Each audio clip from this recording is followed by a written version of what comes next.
जय हिंद दोस्तों, मैं अंशु आपका स्वागत करता हूं आपके अपने परिवार फ्यूचर बिल 247 में। दोस्तों, जैसा कि देख रहे होंगे, जो आज की क्लास है, जो आज से प्रारंभ होने जा रहा है, आपकी पॉलिटी की क्लास प्रारंभ होने वाली है दोस्तों।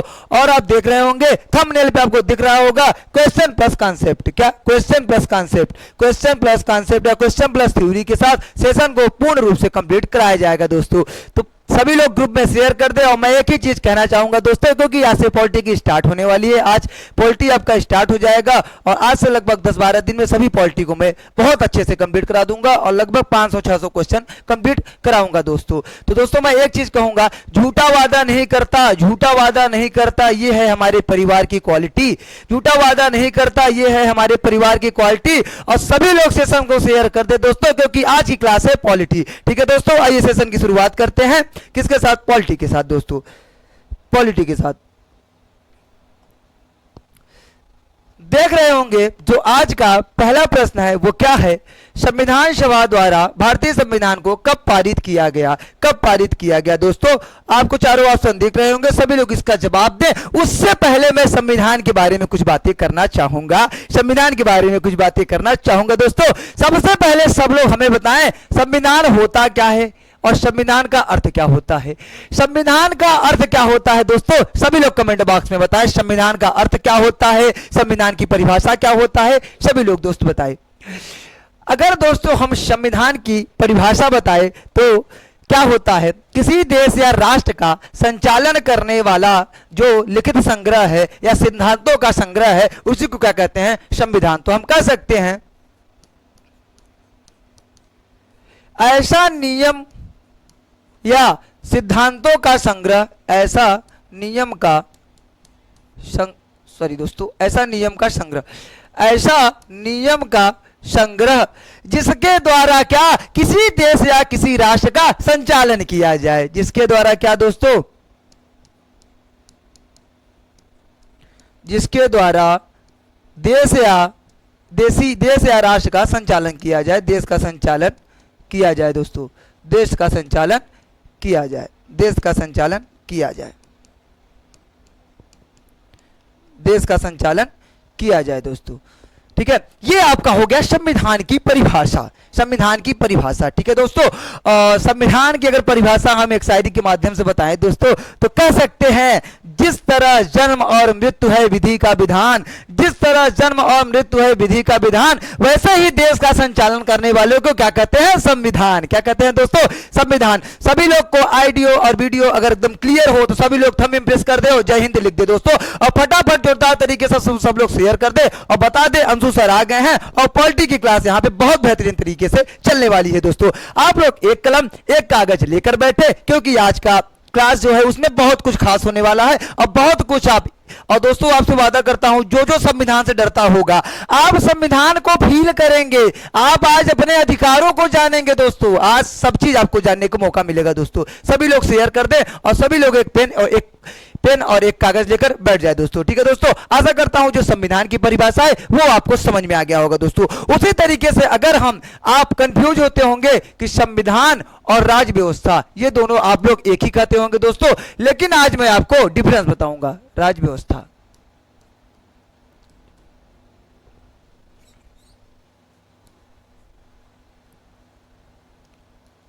संविधान और राज व्यवस्था का आज मैं डिफरेंस बताता हूं। संविधान क्या होता है, राज व्यवस्था क्या होता है दोस्तों। इसके द्वारा क्या होता है? देश का संचालन। क्या दोस्तों? देश का संचालन। क्या होता है?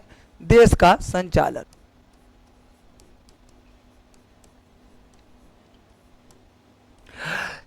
राज्य व्यवस्था के बारे में अगर बताएं दोस्तों, तो जो नियम इसमें लिखे हैं संविधान में, उसी नियमों का प्रयोग कौन करता है? राज्य व्यवस्था। जो नियम का प्रयोग करेगा, नियम का अनुप्रयोग करेगा, नियम का अनुप्रयोग करेगा दोस्तों, जो नियम का अनुप्रयोग करेगा दोस्तों, उसे क्या कहेंगे? राज व्यवस्था। जिस तरीके से हम कह सकते हैं कि राष्ट्रपति, फॉर एग्जाम्पल देखिए, एग्जाम्पल दोस्तों, एग्जाम्पल क्या? एग्जाम्पल, राष्ट्रपति बनने के लिए जो न्यूनतम वर्ष होनी चाहिए वो कितनी होनी चाहिए? 35 वर्ष होनी चाहिए और भारत का नागरिक भी होना चाहिए दोस्तों। जैसे समझ लीजिए भारत का नागरिक भी होना चाहिए। लेकिन दोस्तों ये तो लिखा है संविधान में, और इसका फायदा कौन उठाया? द्रौपदी मुर्मू उठाई और बन गई राष्ट्रपति। तो दोस्तों इसका फायदा कौन उठाया? द्रौपदी मुर्मू। कौन उठाया? द्रौपदी मुर्मू। दोस्तों द्रौपदी मुर्मू। कौन? द्रौपदी मुर्मू। मुर्मू। तो दोस्तों जो प्रयोग करेगा संविधान में, जो चीज लिखा हुआ है, जो प्रयोग करेगा उसी को कहते हैं राज व्यवस्था, और बाकी जितने नियम लिखे हैं उसको क्या कहते हैं? संविधान। आशा करता हूं आपको संविधान और राज व्यवस्था बहुत अच्छे से समझ में आया होगा। ठीक है दोस्तों, आइए अब हम आगे देखते हैं। आइए अब हम आगे देखते हैं। चलिए आज का जो पहला क्वेश्चन है उसके बारे में बात करते हैं। उसके बारे में बात करते हैं। पहला क्वेश्चन आज आपका क्या है? संविधान सभा द्वारा भारतीय संविधान को कब पारित किया गया? कब पारित किया गया दोस्तों? पहला ऑप्शन है 26 जनवरी 1950। दूसरा ऑप्शन क्या है आपका? 26 नवंबर 1949। तीसरा ऑप्शन क्या है? 14 अगस्त 1947। और चौथा ऑप्शन क्या है? 15 अगस्त 1947। 15 अगस्त 1947। अब कुछ हमारे यहाँ पे बच्चे इतने बुद्धिमान होंगे कि मैं इस ऑप्शन को सही किया तो यही जवाब दे रहे होंगे, यही जवाब दे रहे होंगे दोस्तों। लेकिन दोस्तों आप सही से पढ़िए, सही से देखिए इसका राइट आंसर क्या होगा, और सभी लोग छाप देंगे एकदम कि इसका जवाब क्या होगा, इसका आंसर क्या होगा। दोस्तों अगर संविधान सभा द्वारा भारतीय संविधान को पारित का, अगर पारित का बात करें दोस्तों, किसका? पारित का बात करें, और आपके या तैयार कब हुआ, तैयार की बात करें दोस्तों, तो हमारा जो संविधान है वो पारित या तैयार कब हो गया था? 26 नवंबर 1949 को पारित हो गया था दोस्तों। 26 नवंबर 1949 को पारित हो गया था। लेकिन जो 26 जनवरी 1950 वाला डेट है, इस दिन क्या हुआ था? संविधान लागू हुआ था। क्या हुआ था दोस्तों? लागू हुआ था। क्या हुआ था? लागू हुआ था। अगर आपसे पूछे कि संविधान कब लागू हुआ तो आप क्या बताएंगे? 26 जनवरी 1950। अगर आपसे पूछे संविधान कब बनकर तैयार हुआ, संविधान कब अंगीकृत हुआ, संविधान कब पारित हुआ, तो दोस्तों आपका जवाब क्या होगा? 26 नवंबर 1949। 26 नवंबर 1949। 26 नवंबर 1949। और 26 नवंबर को ही आपका संविधान दिवस बनाया जाता है, क्योंकि दोस्तों उसी दिन संविधान को अंगीकृत किया गया, या बनाया गया, या तैयार किया गया, या पारित हुआ। दोस्तों आशा करता हूं आपको बहुत अच्छे से समझ में आ रहा होगा।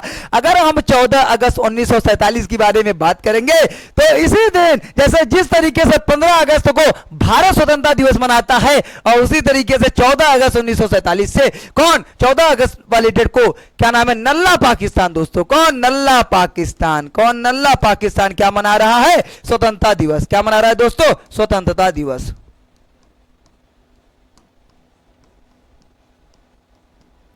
पाकिस्तान का जो स्वतंत्रता दिवस है वो कब पड़ता है? 14 अगस्त को। और भारत का कब पड़ता है दोस्तों? 15 अगस्त को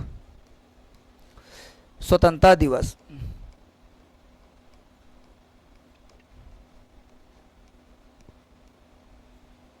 स्वतंत्रता दिवस। ठीक है दोस्तों, आशा करता हूं आपको बहुत अच्छे से समझ में आया होगा। एक चीज और दोस्तों, ये जो क्वेश्चन प्लस थ्योरी होने वाली है क्लास, सब आपको पीडीएफ उपलब्ध करा दिया जाएगा। बस हमारे आप टेलीग्राम चैनल फ्यूचर बिल 247 में जुड़ जाइए, ज्वाइन कर लीजिए उसे। वहां पे एक एक पीडीएफ जो ये मैं लिख रहा हूं, ये पूरे पीडीएफ कहां अपलोड करा दिए जाएंगे? टेलीग्राम के चैनल पे। वहां से आप प्राप्त कर सकते हैं, वहां से आप इसको रिवाइज कर सकते हैं दोस्तों। आशा करता हूं आपको बहुत अच्छे से समझ में आया होगा। चलिए जो आज का नेक्स्ट प्रश्न है वो देखते हैं। आज का जो आपका दूसरा प्रश्न है वो क्या कर रहा है? 1946 की अंतरिम सरकार में कार्यकारी परिषद के उपाध्यक्ष कौन थे दोस्तों? कौन? उपाध्यक्ष पूछ रहा है, अध्यक्ष नहीं पूछ रहा है। पहला ऑप्शन क्या है? Sir cloud Auchinleck. Sir cloud Auchinleck. दूसरा ऑप्शन क्या है? श्री एच भाभा। कौन है दोस्तों? श्री एच भाभा। तीसरा ऑप्शन क्या है आपका? श्री राजगोपालाचारी। और चौथा ऑप्शन क्या है? जवाहरलाल नेहरू। सभी लोग कमेंट बॉक्स में गोली की तरह छाप देंगे जिसको जिसको इसका आंसर पता होगा दोस्तों। और नहीं पता होगा तो आज अंतरिम सरकार क्या होती है सब मैं आपको बताऊंगा, एकदम कहानी के माध्यम से बताऊंगा दोस्तों। बस आप लास्ट तक बने रहें, बनकर तो देखिए, आप कुछ ना कुछ सीखेंगे जरूर दोस्तों मैं एक ही चीज कहूंगा, जितने भी आपके अंदर बुराई हो उनको पिघला दो और अच्छाई को अपने मजबूत बना लो दोस्तों, फिर आपकी सफलता को कोई नहीं रोक सकता। ठीक है दोस्तों, अगर हम अंतरिम सरकार के बारे में बात करेंगे दोस्तों, तो अंतरिम सरकार का गठन कौन करता है दोस्तों? तो जो आपका कैबिनेट मिशन आता है दोस्तों, क्या कैबिनेट मिशन, कैबिनेट मिशन सबसे पहले पूछ देता है कैबिनेट मिशन कब आता है, तो आपको क्या बताना है? 1946 कब आता है? तो इसका जो गठन होता है 1946 में कैबिनेट मिशन आता है दोस्तों, और इसमें 3 सदस्य रहते हैं दोस्तों। कौन कौन? स्टेफोर्ड क्रिप्स और आपके रहते हैं दोस्तों कौन? पैट्रिक लॉरेंस और दोस्त कौन रहता है आपका? AB Alexander. एबी अलेक्जेंडर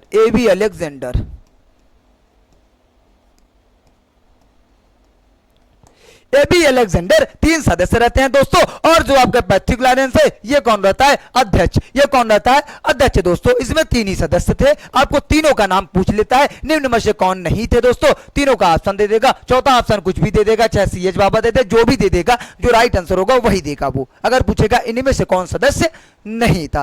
ठीक है दोस्तों। और कैबिनेट मिशन के द्वारा ही संविधान सभा का गठन होता है और कैबिनेट मिशन के द्वारा ही अंतरिम सरकार का गठन होता है दोस्तों। अगर अंतरिम सरकार के बारे में बात करेंगे तो आपका क्या दोस्तों? 24 अगस्त 1946 को ये प्रस्ताव रखा जाता है कि इसका गठन होगा अंतरिम सरकार का। लेकिन गठन कब होता है आपका? 2 सितंबर 1946 को। 2 सितंबर 1946 को अंतरिम सरकार की गठन होती है। अंतरिम सरकार का गठन पूछेगा तो 2 सितंबर 1946 दोस्तों। और जो कार्यकारी परिषद के अध्यक्ष थे, उपाध्यक्ष तो मैं आपको बता रहा हूं, अध्यक्ष कौन है इसके? कार्यकारी परिषद के अध्यक्ष दोस्तों कौन है आपके? अध्यक्ष कौन है? Lord Mountbatten. कौन दोस्तों? Lord Mountbatten. लॉर्ड माउंटबेटन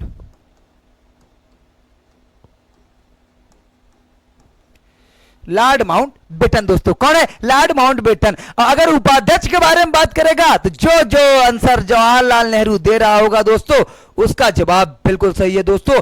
उसका जवाब बिल्कुल सही है। आपका राइट आंसर क्या होगा? जवाहरलाल नेहरू दोस्तों। आशा करता हूं आपको अंतरिम सरकार बहुत अच्छे से समझ में आया होगा। अभी हम संविधान सभा के बारे में बहुत डीपली बात करेंगे दोस्तों। ठीक है, आप लोग बने रहिए। देखते हैं जो आज का नेक्स्ट क्वेश्चन है वो क्या कह रहा है। वो क्या कह रहा है? भारतीय संविधान को माना गया है। भारतीय संविधान को माना गया है। पहला ऑप्शन संघी, दूसरा ऑप्शन एकात्मक, तीसरा ऑप्शन संसदीय और चौथा ऑप्शन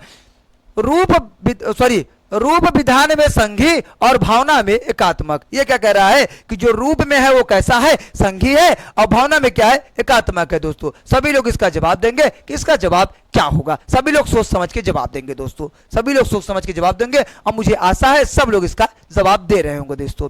अगर नहीं दे रहे होंगे तो आज से आप सीख जाएंगे। ठीक है दोस्तों। आपको भी पता होगा कि शायद 2021 में जो आपका यूपी ट्रिपल एस का एग्जाम हुआ था उसमें एक क्वेश्चन आया था, संघी हमारा संविधान कैसा है, आप याद करिए। ठीक है दोस्तों। तो आज हम क्लियर करते हैं दोस्तों। अगर इसका जो पूछ ले भारतीय संविधान को माना क्या गया है दोस्तों, तो जो इसका जवाब दे रहा होगा कि रूप में ये संघी है और भावना में एकात्मक है दोस्तों, तो ऐसा क्यों? आइए मैं बताता हूं आपको। देखिए दोस्तों, रूप मतलब होता है देखना। देखने में दोस्तों ये लगता है कि संघी है। कैसे? मैं बता रहा हूं, संघी है क्योंकि जो शक्तियों का बंटवारा किया गया है वो कैसे किया गया है? केंद्र और राज्य में। क्या दोस्तों? केंद्र और राज्य में। ठीक है, तो क्या हो गया? संघी हो गया। इसका अर्थ क्या हुआ कि संघी हो गया। लेकिन दोस्तों कहीं ऐसा विषय भी कहीं ऐसा भी विषय आ जाता है कि जहां पे अगर केंद्र और राज्य दोनों हस्तक्षेप कर रहे हैं तो वहां पे सर्वोपरि किसे माना जाएगा? केंद्र को। किसे माना जाएगा दोस्तों? केंद्र को। तो इसका मतलब एकात्मक हुआ, केंद्र सबसे बड़ा हुआ। इसीलिए दोस्तों देखने में कैसा लगता है? संघी, लेकिन भावना में क्या है? एकात्मक है। भावना में एकात्मक है। आशा करता हूं ये आपको बहुत अच्छे से समझ में आएगा दोस्तों। चलिए आइए आज का जो नेक्स्ट क्वेश्चन है वो देखते हैं। आज का जो नेक्स्ट क्वेश्चन है वो क्या पूछ रहा है? मतलब ये 4 ऑप्शन दिए गए हैं और क्या पूछ रहा है? इनमें से कौन सा भारतीय संविधान की एक महत्वपूर्ण विशेषता नहीं है? एक महत्वपूर्ण विशेषता नहीं है दोस्त, एक महत्वपूर्ण विशेषता नहीं है। सभी लोग इसका जवाब बताएं, सभी लोग पढ़ें और सभी लोग बताएं कि इसका राइट आंसर क्या होने वाला है। पहला क्या कह रहा है? यह एक लिखित संविधान है। यह एक लिखित संविधान है। दूसरा क्या कह रहा है? यह अनुने का मतलब इसे संशोधित किया जा सकता है लेकिन इसके मूल संरचना में संशोधन नहीं किया जा सकता। इसके मूल संरचना में संशोधन नहीं किया जा सकता। तीसरा ऑप्शन क्या है दोस्तों? यह एकल है क्योंकि केंद्र में अधिक शक्ति है, लेकिन यह संघी भी है क्योंकि केंद्र और राज्य के बीच शक्ति विभाजित है। शक्ति विभाजित है। वही आपका एकात्मक और संघी वाला सिस्टम आ गया दोस्तों। तो ये तो पक्का सही है, ये तो मैं आपको बताया। और डी ऑप्शन क्या कह रहा है, इसे राज्य के राज्यपाल, सांसदों और विधायकों के परामर्श से संशोधित किया जा सकता है, संशोधित किया जा सकता है। सभी लोग शानदार तरीके से जवाब देंगे। इसका राइट आंसर क्या होने वाला है दोस्तों, जो जो इसका जवाब डी दे रहा होगा दोस्तों, उसका जवाब बिल्कुल सही है, उसका जवाब बिल्कुल सही है दोस्त। क्योंकि देखिए पहला क्या कर रहा है, भारत का संविधान लिखित संविधान है, ये भी सही है। इसमें संशोधन किया जा सकता है 368 के तहत, किसके साथ दोस्तों, 368 के तहत, आप जानते होंगे अनुच्छेद 368 के तहत संशोधन किया जा सकता है, लेकिन इसके मूल संरचना में संशोधन नहीं किया जा सकता, ये भी सही है। और ये भी सही है आपका, क्योंकि एकल है, क्योंकि केंद्र में अधिक शक्ति है, क्योंकि कहीं कहीं ऐसे विषय भी आ जाते हैं जहां राज्य भी हस्तक्षेप करता है और केंद्र भी हस्तक्षेप करता है, लेकिन वहां पे जो केंद्र मतलब जो जिसका उस विषय पे जो जिसका मान्य होगा दोस्तों, वो केंद्र का मान्य होगा, ठीक है। तो इसलिए केंद्र सर्वोपरि है। तो आपका राइट आंसर क्या हो जाएगा, राज्य के राज्यपाल वाला, क्योंकि जो संशोधन होगा वो तो आपका पास होगा दोस्तों, वो आपके सांसद में, सॉरी आपके पार्लियामेंट में पास होगा, उसके बाद होगा, उसमें आपके राज्यपाल और विधायक की कोई जरूरत ही नहीं है, कोई भी जरूरत ही नहीं है। तो ऑप्शन नंबर डी आपका राइट आंसर होगा दोस्तों। चलिए आज का जो नेक्स्ट क्वेश्चन है वो पढ़ते हैं। भारत का संविधान लिखा गया था, भारत का संविधान कितने दिनों में लिखा गया था, ये पूछ रहा है आपसे। 2 वर्ष से अधिक किंतु 3 वर्ष से कम अवधि में। दूसरा ऑप्शन क्या कह रहा है, 3 वर्षों में। तीसरा ऑप्शन क्या कह रहा है, 3 वर्ष से अधिक अवधि में। चौथा ऑप्शन क्या कह रहा है, 2 वर्षों में। सभी लोग इसका जवाब देंगे दोस्तों, और शानदार तरीके से एकदम आप छाप देंगे कि इसका जवाब क्या होने वाला है दोस्तों, इसका जवाब क्या होने वाला है। दोस्तों आपको पता होगा जो भारत का संविधान है उसको बनाने में कितने दिन लगे थे, तो 2 वर्ष 11 महीना 18 दिन, 18 दिन, 12 दिन कम नहीं, लगभग कहते हैं, मतलब लगभग आप कह सकते हैं कि 3 साल लगा था दोस्तों। तो आपका जो जो राइट आंसर दे रहा होगा 2 वर्ष से अधिक किंतु 3 वर्ष से कम अवधि में, उसका जवाब बिल्कुल सही है दोस्तों, उसका जवाब बिल्कुल सही है। लगभग अगर पैसे की बारे में बात करेगा तो कितने 64 लाख रुपए लगे थे, 64 लाख रुपए खर्च हुए थे संविधान को बनाने में दोस्तों, संविधान को बनाने में, ठीक है दोस्तों। अभी हम संविधान सभा के बारे में बात करेंगे, प्रारूप समिति के बारे में बात करेंगे, सब बात करेंगे, बस आप सब्र रखिए, इंतजार करिए बस दोस्तों, लास्ट तक बने रहें।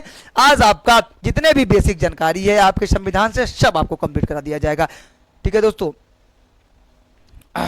चलिए आज का जो नेक्स्ट क्वेश्चन है वो देखते हैं, ठीक है। क्या कह रहा है, निम्नलिखित शब्दों में से कौन से शब्द 42वां संशोधन के द्वारा प्रस्तावना में जोड़े गए। सभी लोग कमेंट बॉक्स में हमें बताएं कि 42वां संविधान संशोधन किस वर्ष किया गया था। सभी लोग सबसे पहले हमें ये बताएं, उसके बाद ये क्वेश्चन का आंसर देंगे दोस्तों। तो अगर हम 42वें संशोधन की बारे में बात करेंगे तो कब हुआ, 1976 में हुआ दोस्तों। और संविधान प्रस्तावना में एक बार संशोधन किया गया है, कब, 42वें संविधान संशोधन 1976 में किया गया था दोस्तों, और 3 शब्दों को जोड़ा गया था, अभी हम देखेंगे। तो क्या कह रहा है कि निम्नलिखित में से कौन से शब्द जोड़े गए थे। पहला ऑप्शन क्या है, समाजवाद, पंथ निरपेक्ष, ग्राम स्वराज, संपूर्ण प्रभुत्व, संपन्न। चारों ऑप्शन दिए हैं, इनमें से कौन कौन से वर्ड जोड़े गए आपको बताना है। पहला, दूसरा, तीसरा, पहला एवं तीसरा, पहला, दूसरा, चौथा, दूसरा, तीसरा, चौथा। सभी लोग जवाब देंगे कि इसका राइट आंसर क्या होने वाला है दोस्त, सभी लोग जवाब देंगे, सभी लोग जवाब दे, बहुत अच्छे तरीके से जवाब देंगे, क्योंकि आप फ्यूचर बिल 247 के स्टूडेंट है और बहुत अच्छे से आप जवाब दे रहे होंगे, आशा करता हूं दोस्तों। सभी लोग जवाब दे दोस्तों। अगर हम 42वें संविधान संशोधन 1976 के बारे में बात करेंगे, जब प्रस्तावना में संशोधन होता है प्यारे मित्रों, तो वहां पे 3 शब्द को जोड़ा जाता है, और 3 शब्द कौन कौन दोस्तों, धर्मनिरपेक्ष या पंथ निरपेक्ष, समाजवाद, समाजवाद, पंथ निरपेक्ष, धर्मनिरपेक्ष, और दोस्तों क्या, अखंडता, अखंडता। यही 3 शब्द को जोड़ा गया था। आशा करता हूं आपको तीनों जो वर्ड हैं वो आपको दिख रहे होंगे बहुत अच्छे से दोस्तों, सभी लोग इसको नोट कर लेंगे दोस्तों। तो देखते हैं इन तीनों में से कौन कौन मिल रहा है। समाजवाद मिल रहा है और पंथ निरपेक्ष भी मिल रहा है दोस्तों, तो इसका मतलब हमारा जवाब होगा पहला और तीसरा। देख लेते हैं, तो दोस्तों आपका ऑप्शन नंबर बी आपका राइट आंसर होगा, समाजवाद और पंथ निरपेक्ष आपका जवाब हो जाएगा, आपका आंसर हो जाएगा दोस्तों। एक चीज और दोस्तों, अभी ये क्या होता है, समाजवाद क्या होता है, पंथ निरपेक्ष क्या होता है, संप्रभु प्रभुत्व संपन्न क्या होता है, हम एक एक चीज आज आपको बताएंगे, एक एक चीज बताएंगे दोस्तों। चलिए सबसे पहले अब हम प्रस्तावना के बारे में बात किए हैं, तो सबसे पहले हम संविधान, भारत के संविधान का जो प्रस्तावना या उद्देशिका, इसी को उद्देशिका या प्रस्तावना कहते हैं दोस्तों, उद्देशिका या प्रस्तावना कहते हैं, देख लेते हैं, देख लेते हैं, ठीक है दोस्तों, पूरा पढ़ लेते हैं। हम भारत के लोग भारत को एक संपूर्ण प्रभुत्व संपन्न समाजवादी पंथ निरपेक्ष लोक तंत्रात्मक गणराज्य बनाने के लिए तथा उसके समस्त नागरिकों को सामाजिक आर्थिक और राजनीतिक न्याय। दोस्तों मैं आपको इसलिए ये करा रहा हूं क्योंकि देखिए ये हो गया आपका क्या प्रस्तावना, क्या हो गया उद्देश्य, क्या प्रस्तावना। तो यहां पे न्याय की जो न्याय है, न्याय कितने तरीकों की न्याय की बात की गई है? 3 तरीकों की। देखिए सामाजिक, आर्थिक, राजनीतिक। तो यहां लिख सकते हैं 3 तरीके की न्याय की बात की गई है दोस्तों। उसके आगे विचार, अभिव्यक्ति, विश्वास, धर्म और उपासना की स्वतंत्रता। क्या कह रहा है? स्वतंत्रता। इसका मतलब कितने टाइप की स्वतंत्रता इसमें बात की गई है? 1 2 3 4 5 टोटल स्वतंत्रता। कितने स्वतंत्रता? 5 स्वतंत्रता की बात कही गई है। कहां? प्रस्तावना या उद्देशिका में। और प्रतिष्ठा और अवसर की समता। समता को ही क्या कहते हैं दोस्तों? समानता। समानता या समता एक ही चीज होता है। ठीक है दोस्तों। तो समानता कितने समानता की बात की गई है? 2। कितने स्वतंत्रता की बात कही गई है? 5। कितने न्याय की बात कही गई है दोस्तों? 3। ठीक है दोस्तों। और उसके बाद क्या कह रहा है? प्राप्त कराने के लिए तथा उन सब में व्यक्ति की गरिमा और राष्ट्र की एकता और अखंडता सुनिश्चित कराने वाली बंधुता बढ़ाने के लिए दृढ़ संकल्पित होकर अपने इस संविधान सभा में आज तारीख 26 नवंबर 1995 ईस्वी को संवत 2006 विक्रमी संवत को एतद द्वारा इस संविधान को अंगीकृत, अधिनियमित तथा आत्मर्पित करते हैं दोस्तों। ठीक है, आशा करता हूं जो आपका उद्देश्य का है या प्रस्तावना है आपको बहुत अच्छे से समझ में आएगा। अब आप लोग, मैं इसलिए इसको पढ़ाया, आप लोग नोट करिए कितने तरीके के न्याय की बात की गई है? 3 तरीकों की न्याय की बात कही गई है। कितने तरीके की स्वतंत्रता दी गई है? 5 तरीके की। कितने तरीके की समानता दी गई है? 2 तरीके की। और भाईचारे की बात करेगी तो कितने? बंधुता, एक ही तरीके की बात की गई है दोस्तों। ठीक है, आशा करता हूं आपको ये बहुत अच्छे समझ में आएगा। अब मैं आपको बताता हूं दोस्तों उद्देशिका को प्रस्तुत कब किया गया था? तो आपका 13 दिसंबर 1946 में आपके तीसरे बैठक में, संविधान सभा की तीसरे बैठक में जवाहरलाल नेहरू इसे पेश करते हैं। कौन? जवाहरलाल नेहरू द्वारा पेश किया जाता है। जवाहरलाल नेहरू द्वारा इसे पेश किया जाता है दोस्तों। इसे पेश किया जाता है किसे? इसी को। इसे कब अपनाया जाता है दोस्तों? 22 अगस्त 1947। 22 अगस्त 1947 को इसे अपना लिया जाता है। अगर अपनाने की बात करेगा तो अपनाता कब है? 22 अगस्त 1947 को। और पेश कब किया गया था? 13 दिसंबर 1946 को। और किसके द्वारा पेश किया गया? जवाहरलाल नेहरू के द्वारा दोस्तों, जवाहरलाल नेहरू के द्वारा। ठीक है दोस्तों, आशा करता हूं ये आपको बहुत अच्छे से समझ में आया होगा। आइए जो आज का नेक्स्ट क्वेश्चन है वो देखते हैं। संविधान की प्रस्तावना का विधिक स्वरूप क्या है? इसका विधिक स्वरूप आपसे पूछ रहा है दोस्तों। और पहला ऑप्शन क्या है? यह लागू किया जा सकता है। दूसरा ऑप्शन यह लागू नहीं किया जा सकता। तीसरा ऑप्शन विशेष परिस्थिति या कोई बहुत महत्वपूर्ण परिस्थिति है उसमें लागू किया जा सकता है। और चौथा ऑप्शन उपरोक्त में से कोई नहीं। सभी लोग इसका जवाब देंगे। किसका जवाब क्या होने वाला है दोस्तों? सभी लोग छाप देंगे। दोस्तों जो आपका प्रस्तावना है दोस्तों, इसको क्या कर सकते हैं हम? इसको लागू नहीं किया जा सकता दोस्तों। इसको दोस्तों जो आज का हमारा नेक्स्ट क्वेश्चन है, 8वां नंबर क्वेश्चन क्या कह रहा है? भारतीय संविधान की उद्देशिका में संशोधन कब किया गया था? दोस्त प्रस्तावना या उद्देशिका दोनों एक ही चीज होता है। हम आपको पिछले साइड में बता भी दिए थे। और ये जो उद्देशिका है इसमें संशोधन कितनी बार हुआ है? 1 बार हुआ है दोस्तों। कितनी बार? 1 बार। और कब हुआ है आपका? 1 बार संशोधन हुआ है दोस्तों। और कब हुआ है आपका? 42वां संविधान संशोधन 1976। कब हुआ है दोस्तों? 42वां संविधान संशोधन 1976। आपका पहला ऑप्शन क्या है? 17वें संशोधन। दूसरा ऑप्शन क्या है? 24वें संशोधन। तीसरा ऑप्शन क्या है? 42वें संशोधन। और चौथा ऑप्शन क्या है? 54वें संशोधन द्वारा। सभी लोग इसका जवाब देंगे दोस्तों। इसका जवाब क्या होगा? जो इसका जवाब 42वें संविधान संशोधन 1976 में संशोधन हुआ था दे रहा होगा, उसका जवाब बिल्कुल सही है दोस्त। अगर हम 17वें संशोधन की बारे में बात करेंगे तो जो 17वां संशोधन है वो कब होता है? 1964 में। और अगर 24वां संशोधन की बारे में बात करेंगे तो 24वां संविधान संशोधन कब होता है दोस्त? 1971 में। कब होता है? 1971 में। अगर हम 54वां संविधान संशोधन के बारे में बात करेंगे तो जो इसका सबसे महत्वपूर्ण इस संशोधन में कार्य किया गया, हम उसके बारे में चर्चा कर लेते हैं। सबसे पहले हम आपको बताते हैं जो ये 54वां संविधान संशोधन है दोस्तों वो कब हुआ था? 1978 में। कब किया गया? 1978 में। और जो आपका मौलिक अधिकार था वो पहले कितना था? 7 था। तो दोस्तों जो संपत्ति का अधिकार है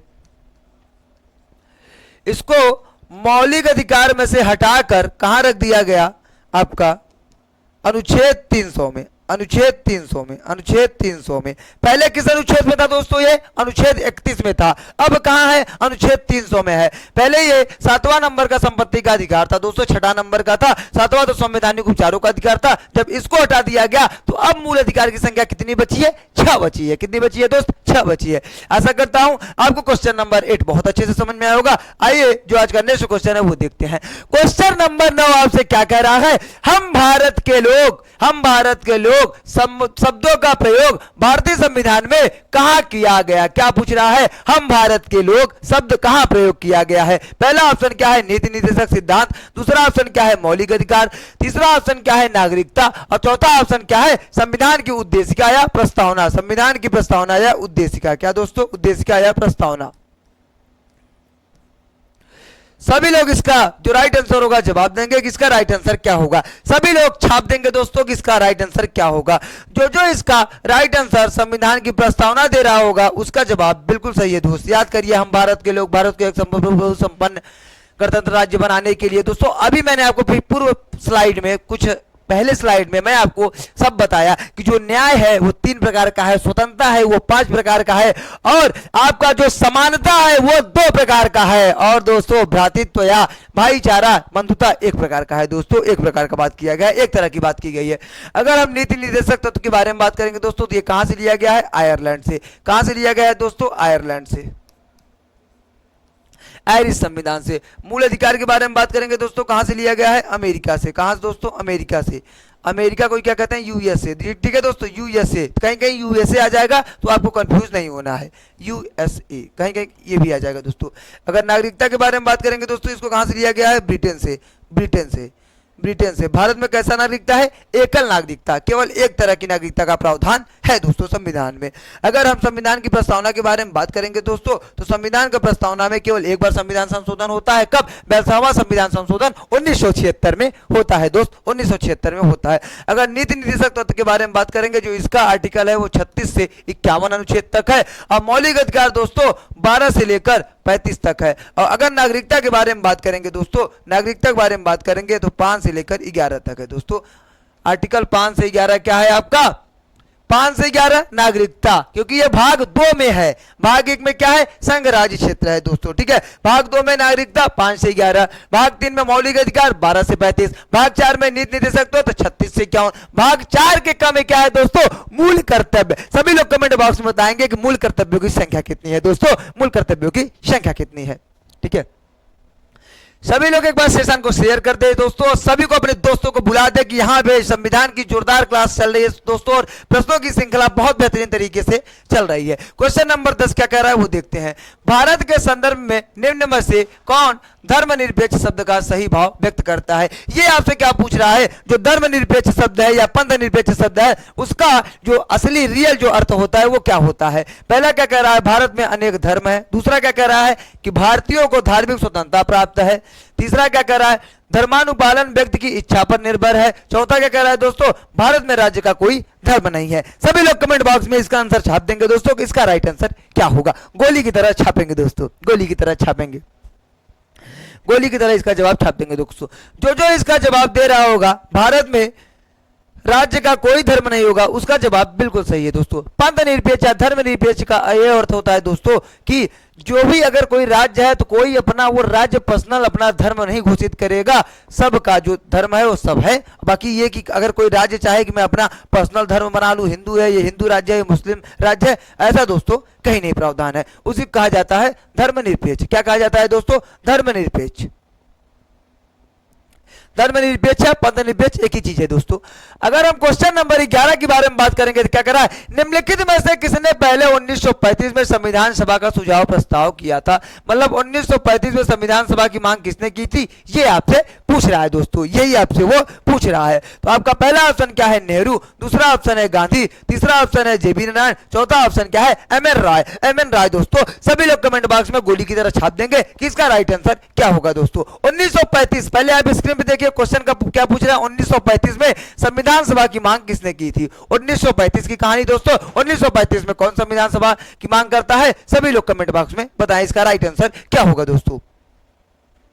जो जो इसका राइट आंसर एम एन राय दे रहा होगा दोस्तों, उसका जवाब बिल्कुल सही है दोस्तों, उसका जवाब बिल्कुल सही है। एम एन राय का जो पूरा नाम है वो क्या है दोस्तों? मानवेंद्र नाथ राय, मानवेंद्र नाथ राय दोस्तों, मानवेंद्र नाथ राय, एम एन राय। एम एन राय 1935 में संविधान सभा की मांग करते हैं दोस्तों। अगर आपका नेहरू के बारे में बात करें तो जवाहरलाल नेहरू ने क्या किया था, ये इन्होंने उद्देश्य का प्रस्ताव, यही जो प्रस्तावना है संविधान सभा की तीसरी बैठक 13 दिसंबर 1946 को प्रस्तुत किया था दोस्तों, जिसको बाद में कब अपनाया गया था? 22 जनवरी, प्रस्तावना को कब अपनाया गया दोस्तों? 22 जनवरी 1947 को अपना लिया गया था। 22 जनवरी 1947 को प्रस्तावना को अपना लिया गया था दोस्तों। आशा करता हूं ये आपको बहुत अच्छे से समझ में आया होगा दोस्तों। आइए जो आज का नेक्स्ट क्वेश्चन है वो देखते हैं हम दोस्तों। क्या कह रहा है? संविधान सभा की अल्पसंख्यकों की उप समिति के अध्यक्ष का नाम बताए। क्या पूछ रहा है? अल्पसंख्यक के उप समिति के अध्यक्ष, केवल अल्पसंख्यक की उप समिति के अध्यक्ष पूछ रहा है दोस्तों। सभी लोग इसका जवाब देंगे। आपको 4 ऑप्शन दिख रहे होंगे। पहला क्या कह रहा है? अल्लादी कृष्णा स्वामी अय्यर। दूसरा ऑप्शन क्या है? पी पिटाभी सीतारामैया। तीसरा ऑप्शन क्या कह रहा है दोस्तों? एच.सी. मुखर्जी। और चौथा ऑप्शन क्या कह रहा है? के.एम. मुंशी। क्या दोस्तों? के.एम. मुंशी। सभी लोग गोली की तरह छाप देंगे। इसका आंसर क्या होगा दोस्तों? हमें पता है कि आधे से ज्यादा बच्चे इसका जवाब नहीं दे पा रहे होंगे, क्योंकि अल्पसंख्यक देख के उनके माइंड में चल रहे होंगे सरदार वल्लभ भाई पटेल। दोस्तों देखिए, मैं आपको बता रहा हूं, अगर मौलिक अधिकार एवं अल्पसंख्यक के बारे में बात करेगा, अल्पसंख्यक, तो दोस्तों इस जो समिति की थी, जो दोनों समिति है, इन दोनों की समिति की अगर बारे में बात करेगा तो इसके अध्यक्ष कौन थे? आपके सरदार वल्लभ भाई पटेल। कौन था दोस्तों? सरदार वल्लभ भाई पटेल। ठीक, सरदार पटेल। लेकिन इन्हीं दोनों में से 2 उप समिति बनी थी। क्या? एक मौलिक अधिकार और एक अल्पसंख्यक दोस्तों। और मौलिक अधिकार के कौन होते हैं? जेबी कृपलानी। कौन हो जाता है दोस्तों? जेबी कृपलानी। और आपके जो अल्पसंख्यक के हैं वो कौन हो जाता है दोस्तों? एच.सी. मुखर्जी। कौन हो जाता है दोस्तों? एच.सी. मुखर्जी। कौन हो जाता है दोस्तों? एच.सी. मुखर्जी। कौन हो जाता है? एच.सी. मुखर्जी। तो आपका राइट आंसर यहाँ पे क्या होगा दोस्तों? ऑप्शन नंबर 3 जो बता रहा होगा उसका आंसर बिल्कुल सही है दोस्तों, एच.सी. मुखर्जी। क्या दोस्तों? एच.सी. मुखर्जी। ठीक है, जो आज का नेक्स्ट क्वेश्चन है वो देखते हैं। ठीक है, क्वेश्चन नंबर 13 आपसे क्या कर रहा है दोस्तों? भारत का संविधान सभा द्वारा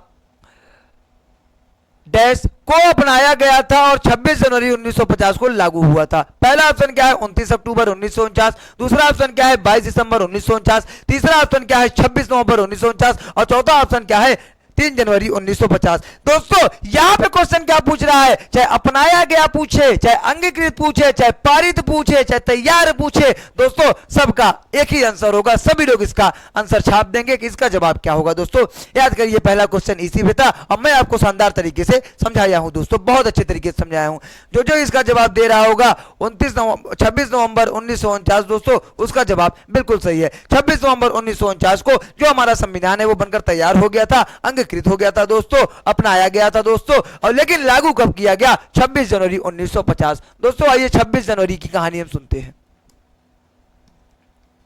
आपके मन में डाउट आता होगा कि जब संविधान 26 नवंबर 1949 को बन जाता है तो वो लागू उस समय क्यों नहीं होता? क्यों होता है 26 जनवरी 1950 को? ठीक है दोस्तों, क्यों होता है 26 जनवरी 1950 को? ठीक है दोस्तों, जब मैं आपको इतिहास पढ़ाऊंगा तो उस समय मैं आपको कांग्रेस पढ़ाऊंगा, कांग्रेस के जो अधिवेशन हुए थे वो सब पढ़ाऊंगा। तो दोस्तों याद करिए, जो आपका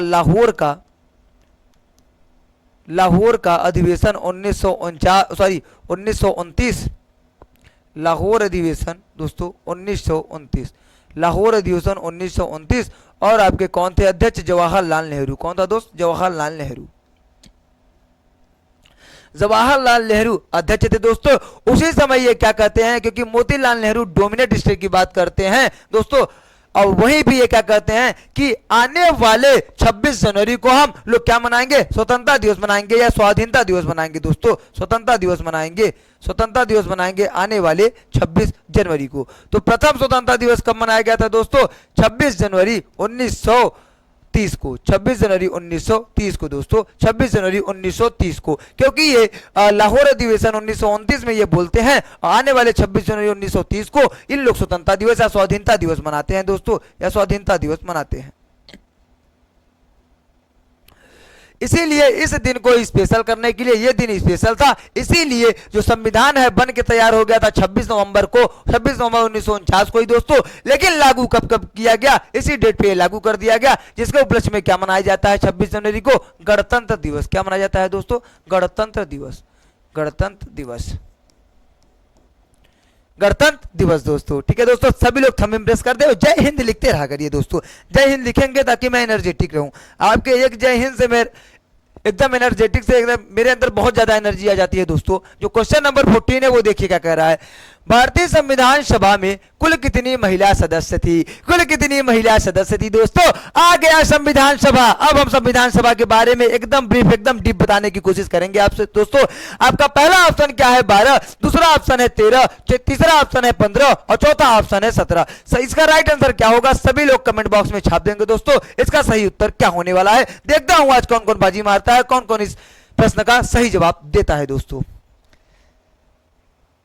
आशा करता हूं इसका जवाब सब लोग बहुत अच्छे तरीके से दे रहे हैं और सब लोग बहुत अच्छा दे रहे हैं दोस्तों। जो जो इसका जवाब ऑप्शन नंबर सी 15 महिला सदस्य बता रहा होगा उसका जवाब बिल्कुल सही है दोस्तों। अब मैं अब बात करूंगा क्या बात करूंगा दोस्तों, संविधान सभा की। संविधान सभा के बारे में बात करने वाला हूं दोस्तों। किसके बारे में, संविधान सभा के बारे में दोस्तों। ये जो संविधान सभा का गठन होता है ये तो कौन कराता है, आपके जो कैबिनेट मिशन 1946 में आता है, 3 सदस्य वाली जो टीम रहती है दोस्तों, पैसिफिक अलायंस जिसके अध्यक्ष रहते हैं दोस्तों, वही संविधान सभा का गठन करते हैं। और संविधान सभा का जो पहली बैठक होती है दोस्तों, पहली बैठक कब होती है दोस्तों, 9 दिसंबर 1946 को, 9 दिसंबर 1946 को दोस्तों। और उस समय एक अस्थायी अध्यक्ष बना दिया जाता है, जो सबसे बुजुर्ग होता है उन्हीं को अस्थायी अध्यक्ष बना दिया जाता है दोस्तों, अस्थायी अध्यक्ष बना दिया जाता है। तो उनका क्या नाम रहता है, सभी लोग कमेंट बॉक्स में जवाब दें। सच्चिदानंद सिन्हा, सच्चिदानंद सिन्हा, सच्चिदानंद सिन्हा। सबसे ज्यादा एग्जाम में यही क्वेश्चन पूछता है कि अस्थायी अध्यक्ष कौन थे संविधान सभा के दोस्तों, तो कौन थे, सच्चिदानंद सिन्हा। अगर हम बात करेंगे कितने मेंबर थे, 389 सदस्य थे दोस्तों, 389 सदस्य। अच्छा, अब 389 सदस्य को कैसे कैसे कहां से थे मैं ये बताने वाला हूं दोस्तों। सभी लोग कॉपी कलम सब लेकर बैठे और सब इसको बहुत अच्छे से नोट करेंगे, क्योंकि आज मैं पूरा कंफ्यूजन दूर करूंगा संविधान सभा की बैठक की, संविधान सभा के सदस्य की। आजादी के बाद कितना थे, आजादी के पहले कितना थे, जब संविधान का निर्माण हुआ तो उस समय हस्ताक्षर कितने लोग किए, कितनी महिला बची, कितने महिला हस्ताक्षर की, कितने एससी थे, कितने एसटी थे, सब आज क्लियर कराऊंगा, सब आज क्लियर कराऊंगा दोस्तों। सभी लोग नोट करिएगा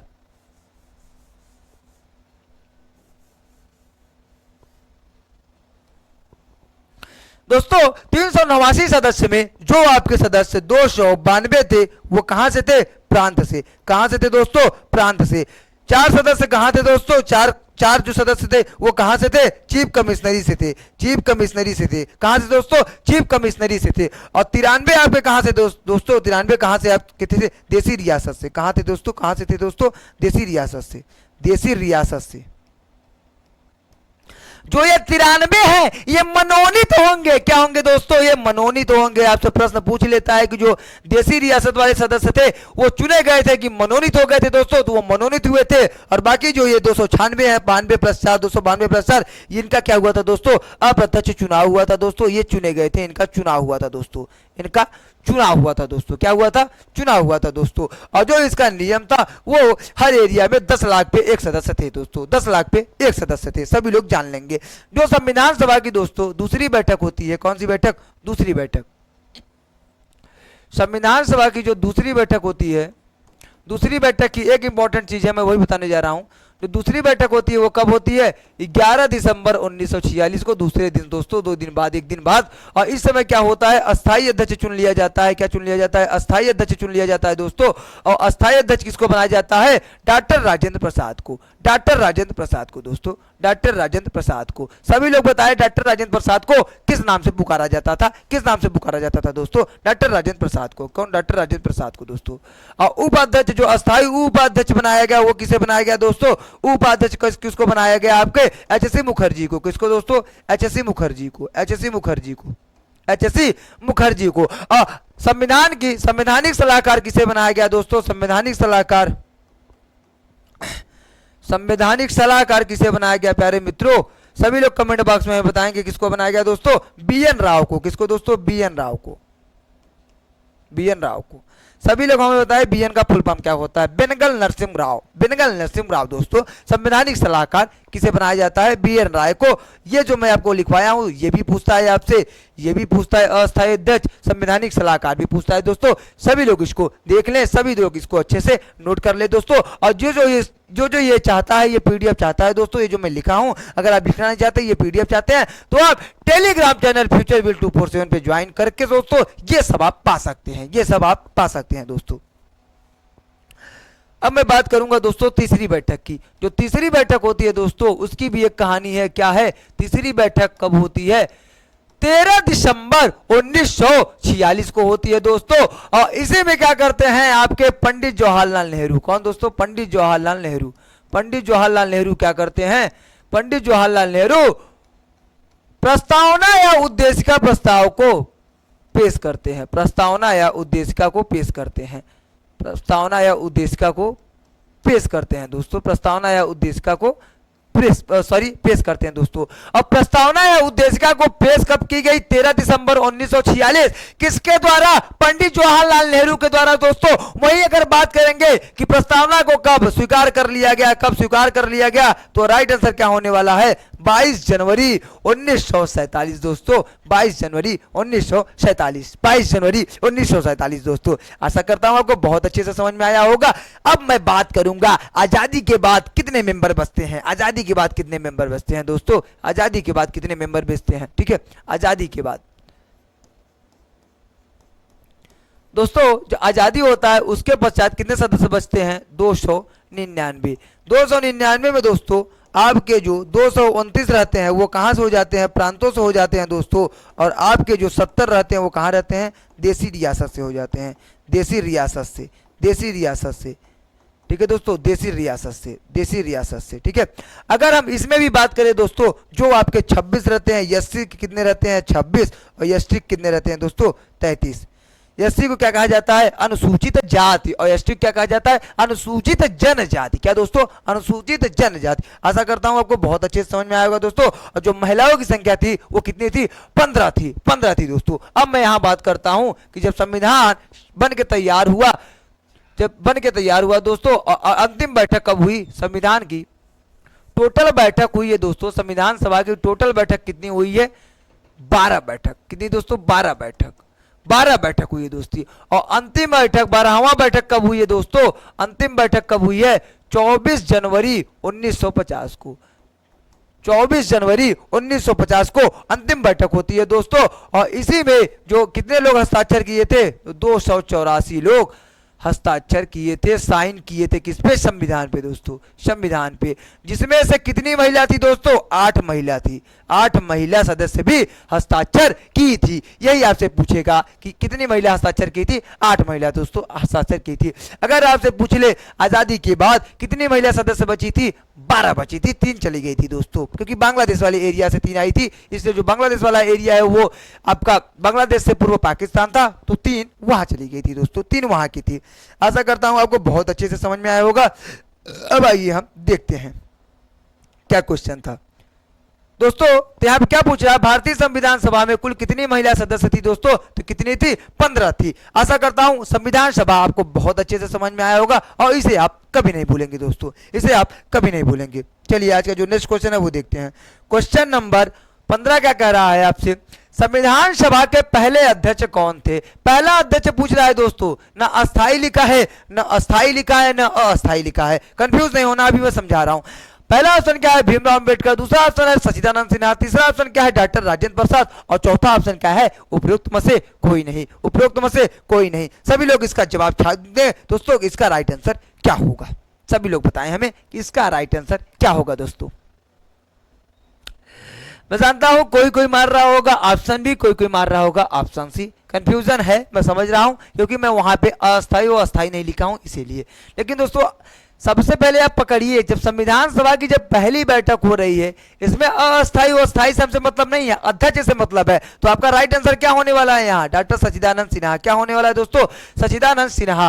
अस्थायी अगर लिखता है, अस्थायी लिखता है, तब हम इस रूल को फॉलो करते। लेकिन यहाँ पे क्या पूछ रहा है? पहले अध्यक्ष अस्थायी थे तो क्या हुआ, लेकिन पहले तो थे, इसीलिए यहाँ पे आपका राइट आंसर क्या होगा दोस्तों? डॉक्टर सच्चिदानंद सिन्हा। डॉक्टर सच्चिदानंद सिन्हा। अगर भीमराव अंबेडकर के बारे में बात करेंगे तो जो प्रारूप समिति बनी थी, कौन सी दोस्तों? प्रारूप समिति बनी थी, उसके ये अध्यक्ष थे। प्रारूप समिति के अध्यक्ष थे। प्रारूप समिति के अध्यक्ष थे। अभी प्रारूप समिति के बारे में भी हम बहुत अच्छे से विस्तार से चर्चा करेंगे दोस्तों। अगर डॉक्टर राजेंद्र प्रसाद के बारे में बात करेंगे तो ये किस झंडा समिति के अध्यक्ष थे? जेबी कृपलानी और डॉक्टर राजेंद्र प्रसाद झंडा समिति के अध्यक्ष थे दोस्तों। झंडा समिति के अध्यक्ष थे। आइए जो आज का नेक्स्ट क्वेश्चन है वो देखते हैं। क्वेश्चन नंबर 16 आपसे क्या कर रहा है दोस्तों? डॉक्टर भीमराव अंबेडकर की अध्यक्षता में संविधान सभा की प्रारूप समिति में कितने सदस्य थे? जो संविधान बनाने वाली जो समिति थी उसका क्या नाम था दोस्तों? प्रारूप समिति। और प्रारूप समिति को ही कहते हैं ड्राफ्टिंग समिति। ड्राफ्टिंग समिति। ड्राफ्टिंग समिति। ड्राफ्टिंग समिति या आपका प्रारूप समिति दोनों एक ही चीज है दोस्तों। पहला ऑप्शन क्या है? 7, दूसरा ऑप्शन क्या है? 6, तीसरा ऑप्शन क्या है? 3, दूसरा ऑप्शन क्या है? सॉरी, चौथा ऑप्शन क्या है? 4 दोस्तों, 4। अच्छा, यहां पे सब लोग मारेंगे कि जो आपका प्रारूप समिति है दोस्तों, क्या प्रारूप समिति? प्रारूप समिति में दोस्तों जो अध्यक्षों की संख्या है वो कितनी थी? सॉरी, सदस्यों की संख्या 7 थी।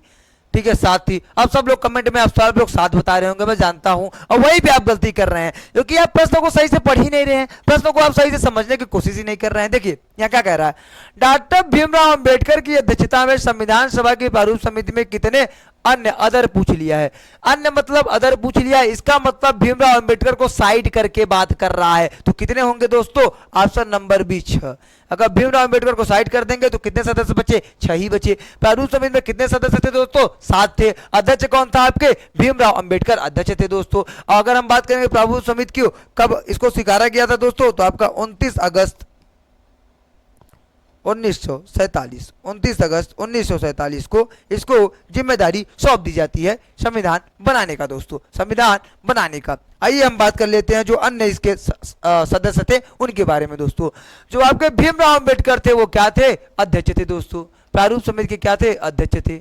अध्यक्ष थे। ठीक है दोस्तों, अध्यक्ष थे। ये प्रारूप समिति के जितने भी 7 सदस्य थे हम उनके बारे में बात कर रहे हैं। उसके बाद एक और कौन था दोस्तों? अल्लादी कृष्णा स्वामी अयंगर। अल्लादी कृष्णा स्वामी अयंगर दोस्तों। और कौन था? एन गोपाला स्वामी अयंगर, या अय्यर भी आ जाता है इनका, अयंगर की जगह कभी कभी अय्यर भी आ जाता है, तो आपको कंफ्यूज नहीं हो रहा है दोस्तों। और कौन है आपके पास? के.एम. मुंशी। इन्हीं का नाम है के.एम. मुंशी या कन्हैया लाल माणिक्यलाल मुंशी। आपको मैं पूरा नाम भी बता दे रहा हूं, कन्हैया लाल माणिक्यलाल मुंशी दोस्तों। और आपके जो 5वें जो सदस्य थे वो कौन था? एन माधवराज दोस्तों। ये किसके जगह आए थे? बी.एल. मित्तल के स्थान पे आए थे दोस्तों, बी.एल. मित्तल के स्थान पे थे। इनके जगह पहले बी.एल. मित्तल थे, बाद में बी.एल. मित्तल के स्थान पे कौन आ जाता है? एन माधवराज दोस्तों। और जो आपके टी.टी. कृष्णमाचारी हैं वो किसके जगह आते हैं? डी.पी. खेतान की जगह, क्योंकि डी.पी. खेतान की बाद में मृत्यु हो जाती है, जिसके पश्चात कौन जुड़ता है इसमें? टी.टी. कृष्णमाचारी। कौन जुड़ता है दोस्तों? टी.टी. कृष्णमाचारी। और आपके जो 7वें हैं वो कौन है? मोहम्मद सादुल्ला दोस्तों, मोहम्मद सादुल्ला। आपसे प्रश्न पूछेगा क्या कि प्रारूप समिति में कितने मुस्लिम सदस्य थे दोस्तों? तो एक मुस्लिम सदस्य, एक मुस्लिम सदस्य, एक मुस्लिम सदस्य थे दोस्तों, एक मुस्लिम सदस्य थे। कितने? एक मुस्लिम सदस्य थे दोस्तों, जिसका क्या नाम था? मोहम्मद सादुल्ला। मोहम्मद सादुल्ला दोस्तों। आशा करता हूं आपको प्रारूप समिति बहुत अच्छे से समझ में आया होगा और बहुत अच्छा लगा होगा। सभी लोग जय हिंद लिख दे, सभी लोग थंब इंप्रेस कर दे अगर ये सेशन अच्छा लग रहा है दोस्तों, अगर ये सेशन अच्छा लग रहा है, और सभी लोग शेयर कर दे, सभी लोग सब एजुकेशनल ग्रुप में शेयर कर दे दोस्तों। जो क्वेश्चन नंबर 17 है वो क्या कर रहा है आपसे? भारत के संविधान के निर्माताओं का मत निम्नलिखित में से किसमें प्रतिबिंबित होता है? किसमें प्रतिबिंबित होता है दोस्तों? पहला ऑप्शन क्या है आपका? उद्देशिका। दूसरा ऑप्शन क्या है दोस्तों? मूल अधिकार। तीसरा ऑप्शन क्या है? राज की नीति निर्देशक। तो चौथा ऑप्शन क्या है दोस्तों? मूल कर्तव्य। ये क्या पूछ रहा है कि जो भारत के संविधान के निर्माताओं का मत है निम्नलिखित में से किसमें प्रतिबंधित होता है, मतलब किसमें पूर्ण रूप से दे दिया गया है दोस्तों, बता दिया गया है। तो आपका कहां बता दिया गया है? प्रस्तावना में दोस्तों। कहां? प्रस्तावना या उद्देशिका में बता दिया गया है दोस्तों। तो आपका राइट आंसर यहाँ पे क्या होगा? उद्देशिका या प्रस्तावना। अगर मूल अधिकारियों के बारे में बात करेंगे तो मूल अधिकारियों की संख्या कितनी होती है दोस्तों? 6। कितनी होती है? है 6। कितने प्रकार के मूल अधिकार हैं 6 है। पूर्व में कितने थे 7 थे। और आपका 44वां संविधान संशोधन 1978 में एक मूल अधिकार को हटा दिया, किसको, संपत्ति के अधिकार को हटाकर उसे विधिक अधिकार बना दिया गया दोस्तों, और अनुच्छेद 31 से अनुच्छेद 300 में कर दिया गया। तो अब कितने बचे हैं मूल अधिकार 6। मूल अधिकार कितने बचे हैं 6। मूल अधिकार कितने बचे हैं दोस्तों 6। अगर राज्य की नीति निदेशक तत्व के बारे में बात करेंगे दोस्तों तो इसे कहां से लिया गया है, आयरलैंड से। कहां से लिया गया है दोस्तों, आयरलैंड से। आयरलैंड से जो आपकी पंचायत पूछता है, ग्राम सभा पूछता है, ग्राम प्रधान पूछता है, ग्राम पंचायत तो किसमें, आर्टिकल 14 में है दोस्तों, 40 में है, तो किसके अंतर्गत आता है, राज्य के नीति निदेशक तत्व के अंतर्गत। क्योंकि जितने भी 36 से लेकर 51 तक जितने भी अनुच्छेद हैं किसके अंतर्गत आते हैं, राज्य के नीति निदेशक तत्व के अंदर दोस्तों आते हैं। ठीक है। अब मूल कर्तव्य के बाद बात करेंगे तो ये कहां से आता है, 51 का में दोस्तों। अब मूल कर्तव्य को आपको कहां से लिया गया है, रूस से दोस्तों, रसिया से, रूस से दोस्तों, रूस से। कहां से, रूस से। कहां से, रूस से। अभी हम थोड़े बहुत और जानकारी ले लेंगे कि आपातकाल कहां से लिया गया है दोस्तों, संविधान संशोधन कहां से लिया गया है, कहां से एकल नागरिकता लिया गया है, कहां से संघीय व्यवस्था लिया गया है, सभी के बारे में हम चर्चा करेंगे। अगर आप लास्ट तक मेरा साथ देंगे दोस्तों, मैं वादा करता हूं मैं सब करा के जाऊंगा, मैं सब करा के जाऊंगा दोस्तों, सब करा के जाऊंगा। क्वेश्चन नंबर 18 आ गया दोस्तों, और आपका ये क्वेश्चन है उद्देशिका से। उद्देश्य क्या है, प्रस्तावना से। क्या पूछ रहा है, भारत के संविधान की प्रस्तावना में कितने प्रकार के न्याय, स्वतंत्रता, समानता एवं भ्रातृत्व, दोस्तों भ्रातृत्व नहीं, भ्रातृत्व का उसी क्रम में उल्लेख कीजिए। ये क्या पूछ रहा है कि जो प्रस्तावना है, जो उद्देशिका है, उसमें कितने तरह की न्याय की बात की गई है, कितने तरह की स्वतंत्रता की बात की गई है, कितने तरह समानता की बात की गई है, और कितने तरह भ्रातृत्व की बात की गई है दोस्तों। भ्रातृत्व की बात की गई है। भ्रातृत्व मतलब भाईचारा। भ्रातृत्व मतलब दोस्तों क्या, भाईचारा। भाईचारा दोस्तों, भाईचारा, कंफ्यूज नहीं होना है। तो पहला ऑप्शन क्या है, 3 5 2 1। दूसरा ऑप्शन क्या है, 1 3 5 2। तीसरा ऑप्शन क्या है, 2 5 3 1। चौथा ऑप्शन क्या है, 5 2 1 3 दोस्तों। याद करिए, जो न्याय है, न्याय मैं कितने तरीके का बताया हूं आपको, एकदम ब्रीफली बताया हूं दोस्तों, बहुत अच्छे से दिखाया था। न्याय आपका कितने प्रकार का है, 3 प्रकार का दोस्तों। अगर स्वतंत्रता की बात करेंगे, स्वतंत्रता में कितने प्रकार की बात की गई है आपकी, तो 5 प्रकार की दोस्तों, 5 प्रकार की। अगर आपके समानता या समता के बारे में बात करेगा, समानता या समता के बारे में दोस्तों कितने प्रकार की बात की गई है, 2 प्रकार की। और ये दोनों कौन है दोस्तों, आपके प्रतिष्ठा और अवसर। कौन सा दोस्तों, प्रतिष्ठा और अवसर।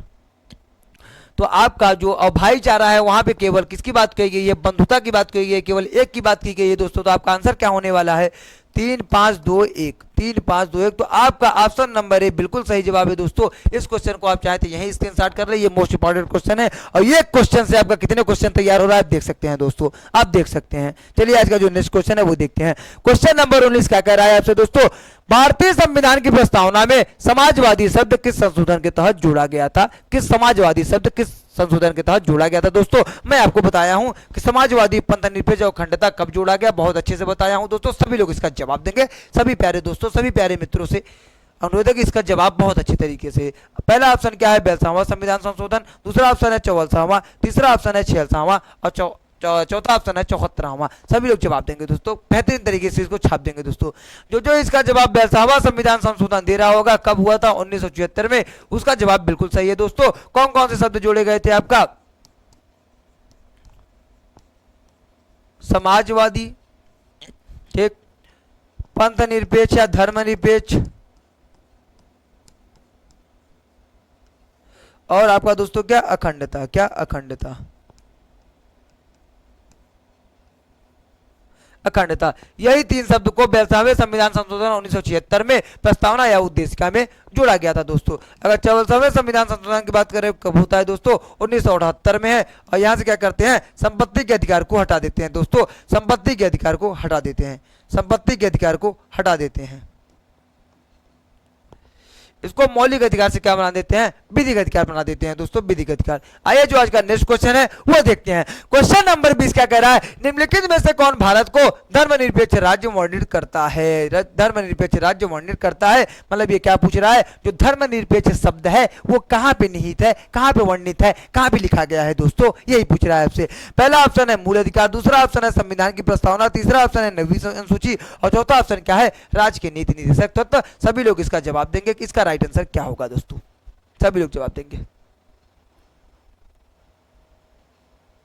जो इसका जवाब दे रहा होगा संविधान की प्रस्तावना, उसका जवाब बिल्कुल सही है दोस्त, उसका जवाब बिल्कुल सही है और बहुत अच्छे से मेहनत कर रहा है और वो जरूर सफल होगा दोस्तों। जो जो इसका जवाब संविधान की प्रस्तावना दे रहा है या उद्देशिका दे रहा है, बात दोनों एक ही चीज होता है। कंफ्यूज मत होइएगा आप दोस्तों, कंफ्यूज बिल्कुल मत होइएगा। उद्देशिका कहिए या प्रस्तावना कहिए, दोनों एक ही चीज है। मैंने आपको क्या बताया कि प्रस्तावना या उद्देशिका में एक बार संशोधन होता है। कब? 42वां संविधान संशोधन 1976 में होता है। वहां 3 शब्द को जोड़ा जाता है, समाजवाद, धर्मनिरपेक्ष या पंथनिरपेक्ष, दोनों एक ही होता है, और अखंडता दोस्तों। ठीक है, अगर हम आपके मौलिक अधिकार के बारे में बात करेंगे तो मौलिक अधिकार कितने प्रकार के होते हैं दोस्तों? 6 प्रकार के। और मैं 6 यही लिखता हूं, 6 आप देखिए, 6 आप देखिए।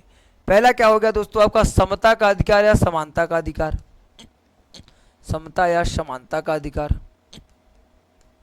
दूसरा आपका क्या हो जाएगा दोस्तों? स्वतंत्रता का अधिकार, स्वतंत्रता का अधिकार। तीसरा आपका क्या हो जाएगा दोस्तों? शोषण के विरुद्ध अधिकार, शोषण के विरुद्ध अधिकार। चौथा आपका क्या हो जाएगा दोस्तों? आपका धार्मिक स्वतंत्रता का अधिकार, धार्मिक स्वतंत्रता का अधिकार के बारे में बात करेगा। पांचवा आपका किसके बारे में बात करेगा? कल्चर, संस्कृति एवं शिक्षा का अधिकार, संस्कृति शिक्षा का अधिकार। और आपका जो छठा होगा लास्ट, वो क्या हो जाएगा दोस्तों? संवैधानिक उपचारों का अधिकार, संवैधानिक उपचारों का अधिकार।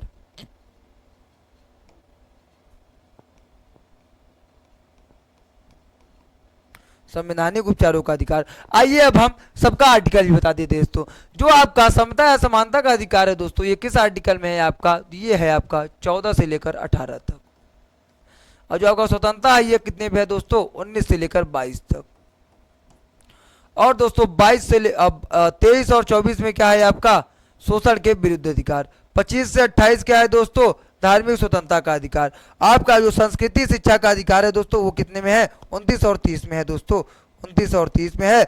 और संवैधानिक उपचारों का अधिकार आर्टिकल 32 में है, जहां 5 तरीके की रिट के बारे में बात करेंगे। रिट हम बाद में आपको बताएंगे दोस्तों। और जो इसमें आपका कह रहे होंगे सर इसमें बीच में 29 30 तो है, 31 गायब हो गया। याद करिए 31 में ही क्या था? संपत्ति का अधिकार। 44वें संविधान संशोधन 1978 में इसको हटा दिया गया दोस्तों, इसको हटा दिया गया। कहां रख दिया गया? आर्टिकल 31 से कहां पे रख दिया गया दोस्तों? आपका आर्टिकल 300 में, आर्टिकल 300 में दोस्तों। आशा करता हूं आपको मौलिक अधिकार भी बहुत अच्छे से समझ में आया होगा। चलिए अब हम बात करेंगे किसका दोस्तों? नेक्स्ट क्वेश्चन का। क्वेश्चन नंबर 22 क्या कह रहा है दोस्तों? कि भारतीय संविधान अपने नागरिकों को किस मतलब 2 तरीकों की, जो आपका भारतीय संविधान है वो कितने तरीकों का समानता का वचन देता है? 2 तरीकों का समानता का वचन देता है। अभी मैंने आपको बताया वो कौन कौन से है। अभिव्यक्ति और विश्वास, हैसियत और अवसर। तीसरा ऑप्शन क्या है? विचार और अभिव्यक्ति, अवसर और अभिव्यक्ति। सभी लोग इसका जवाब देंगे दोस्तों। इसका जवाब क्या होने वाला है? इसका जवाब क्या होने वाला है दोस्तों? इसका जवाब क्या होने वाला है दोस्तों? सभी लोग जवाब देंगे दोस्तों। मैं जानता हूं सब लोग इसका ऑप्शन, ज्यादातर बच्चे ऑप्शन नंबर सी मार रहे होंगे, विचार और अभिव्यक्ति। और वहीं पे आप गलत हो जाएंगे दोस्तों, क्योंकि आपने उद्देशिका पे ध्यान ही नहीं दिया। उद्देशिका पे मैं आपको बता रहा हूं स्वतंत्रता कितने प्रकार के हो रहे हैं। 5 तो पांचों को पढ़िए आप, कि जो 5 स्वतंत्रता है, जो 5 स्वतंत्रता दे रहा है वो कौन कौन से है। जो 2 समानता दे रहा है वो कौन कौन से हैं। जो 3 न्याय दे रहा है वो कौन कौन से हैं। जो 1 भाईचारे या भ्रातृत्व की बात कर रहा है वो कौन सा है दोस्तों। तो यहाँ पे ऑप्शन जो है, जो ऑप्शन नंबर बी दे रहा होगा दोस्तों, उसका जवाब बिल्कुल सही है दोस्तों। क्योंकि हैसियत को ही क्या कहा जाता है? प्रतिष्ठा। प्रतिष्ठा क्या कहा जाता है दोस्तों? प्रतिष्ठा। प्रतिष्ठा और अवसर की समानता देता है। विचार और अभिव्यक्ति की स्वतंत्रता है। आपको बोलने और अपना विचार प्रकट करने का स्वतंत्रता है, छूट है। लेकिन समानता जहां एक समान मानेगा, कहां मानेगा दोस्तों? प्रतिष्ठा और अवसर। अवसर मतलब मौका। ठीक है दोस्तों, वहां पे आपको समानता का देगा ये अधिकार। ठीक है दोस्तों, आशा करता हूं आपको क्वेश्चन नंबर 22 बहुत अच्छे से समझ में आया होगा। चलिए जो क्वेश्चन नंबर 23 है वो देख लेते हैं। क्वेश्चन नंबर 23 क्या कह रहा है? निम्नलिखित में से किसको संविधान की आत्मा के रूप में पूछ रहा है कि संविधान की आत्मा किसे कहा जाता है दोस्तों? पहला ऑप्शन क्या है? राज्य के नीति निर्देशक तत्व। दूसरा ऑप्शन क्या है दोस्तों? राष्ट्रीय ध्वज। तीसरा ऑप्शन क्या है? प्रस्तावना। और चौथा ऑप्शन क्या है? मूल अधिकार। मूल अधिकार। सभी लोग जवाब देंगे दोस्तों कि संविधान की आत्मा किसे कहा जाता है। संविधान की आत्मा किसे कहा जाता है दोस्तों? दोस्तों अगर केवल संविधान की आत्मा के बारे में बात करेंगे तो जो जवाब दे रहा होगा प्रस्तावना या उद्देश्य का, उसका जवाब बिल्कुल सही है। लेकिन यह क्वेश्चन दो प्रकार से पूछता है। अगर पूछ लेगा संविधान की आत्मा डॉक्टर भीमराव अंबेडकर के तहत, मतलब भीमराव अंबेडकर किसे संविधान की आत्मा कहे हैं दोस्तों? अगर आपसे ये पूछ ले भीमराव अंबेडकर संविधान की आत्मा किसे कहते थे दोस्तों, तो आर्टिकल 32 को, अनुच्छेद 32 को, किसको दोस्तों? अनुच्छेद 32 को। अनुच्छेद 32 में क्या है? संवैधानिक उपचारों का अधिकार।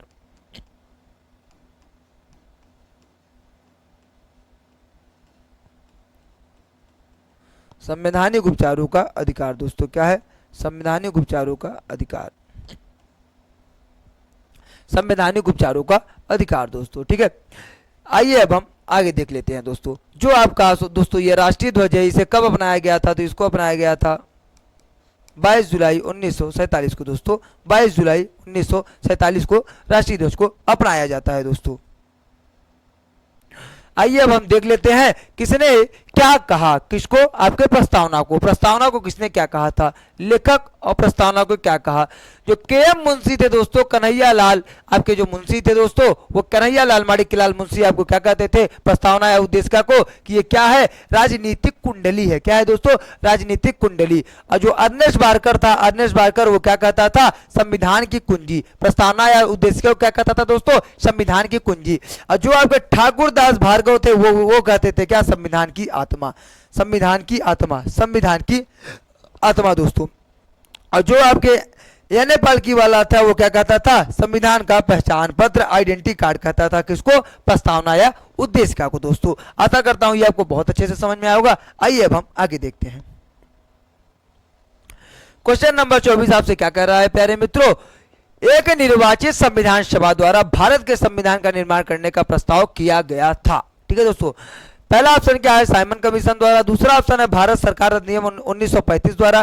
तीसरा ऑप्शन है क्रिप्स कमीशन द्वारा। चौथा ऑप्शन है ब्रिटिश कैबिनेट डेलीगेशन द्वारा। ब्रिटिश कैबिनेट डेलीगेशन द्वारा दोस्तों। सभी लोग इसका आप कमेंट बॉक्स में छाप देंगे कि इसका राइट आंसर क्या होने वाला है। इसका राइट आंसर क्या होने वाला है दोस्तों?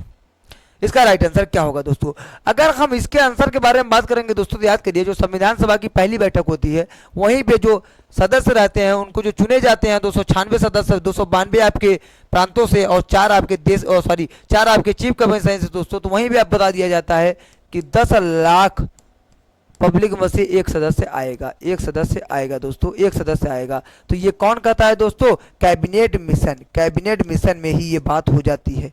कैबिनेट मिशन में ही ये बात हो जाती है दोस्तों। कैबिनेट मिशन कब आता है आपका? 1946 में। 3 सदस्यों की ये टीम रहती है, 3 सदस्यों की सभा रहती है जहां आपके पैथिकलारिस अध्यक्ष रहते हैं दोस्तों। तो इसका राइट आंसर क्या होने वाला है? ब्रिटिश कैबिनेट डेलीगेशन द्वारा। ब्रिटिश कैबिनेट डेलीगेशन द्वारा दोस्तों। आशा करता हूं आपको बहुत अच्छे से समझ में आएगा। अगर हम साइमन कमीशन के बारे में बात करेंगे तो इसको कब आया था दोस्तों? 1928 में आया था। क्रिप्स कमीशन कब आया था दोस्तों? 1942 में आया था दोस्तों। 1942 में आया था। आशा करता हूं ये आपको बहुत अच्छे से समझ में आया होगा। भारत सरकार अधिनियम 1935 द्वारा दोस्तों जो आपका सुप्रीम कोर्ट है उसकी स्थापना होती है, दिल्ली वाले सुप्रीम कोर्ट की दोस्तों वहां पे स्थापना होती है और आरबीआई की भी स्थापना होती है दोस्तों। आरबीआई की भी स्थापना होती है।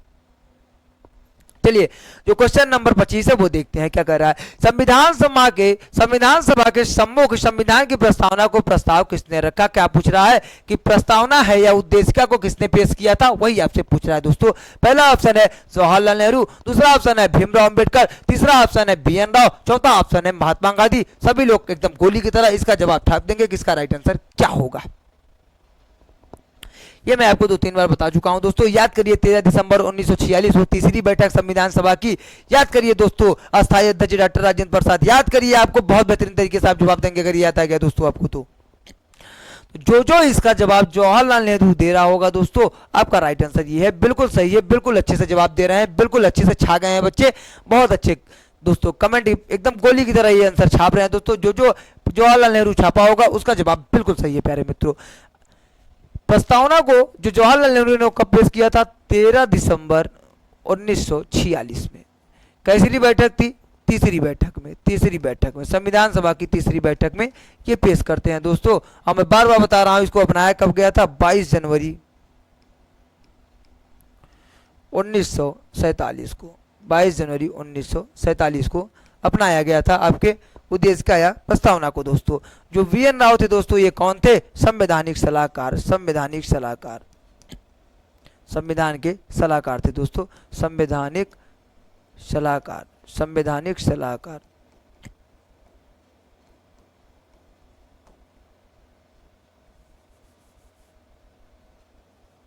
संवैधानिक सलाहकार दोस्तों कौन थे?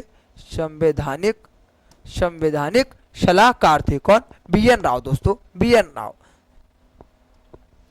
आपका जो क्वेश्चन नंबर 26 है, आइए देखते हैं वो क्या कह रहा है। वो क्या कह रहा है, भारत की संविधान सभा की अंतिम बैठक की सही तिथि को बताइए। जो अंतिम बैठक हुई थी, अंतिम बैठक मतलब 12वीं बैठक के बारे में बात कर रहा है, क्योंकि संविधान सभा में टोटल कितने 12 बैठक हुए थे दोस्तों, 12 बैठक हुए थे। पहला ऑप्शन क्या है 26 नवंबर 1949, दूसरा ऑप्शन है 5 दिसंबर 1949, तीसरा ऑप्शन क्या है 24 जनवरी 1950, चौथा ऑप्शन क्या है 25 जनवरी 1950। सभी लोग कमेंट बॉक्स में इसको गोली की तरह छाप देंगे दोस्तों कि आज का जो राइट आंसर है वो क्या होने वाला है। ये क्वेश्चन नंबर 26 का, क्वेश्चन नंबर 26 का दोस्तों। जो इसका जवाब 24 जनवरी 1950 दे रहा होगा जवाब, उसका जवाब बिल्कुल सही है दोस्तों। अंतिम बैठक होती है 24 जनवरी को और 284 सदस्य साइन करते हैं संविधान पे, जिसमें से महिला सदस्य कितनी रहती हैं दोस्तों? 8 महिला सदस्य रहती हैं दोस्तों, 8 महिला सदस्य आपकी रहती हैं 284 में से, ठीक है दोस्तों। और 24 जनवरी को ही डॉक्टर राजेंद्र प्रसाद को क्या बना दिया जाता है? राष्ट्रपति। डॉक्टर राजेंद्र प्रसाद को क्या बना दिया जाता है दोस्तों?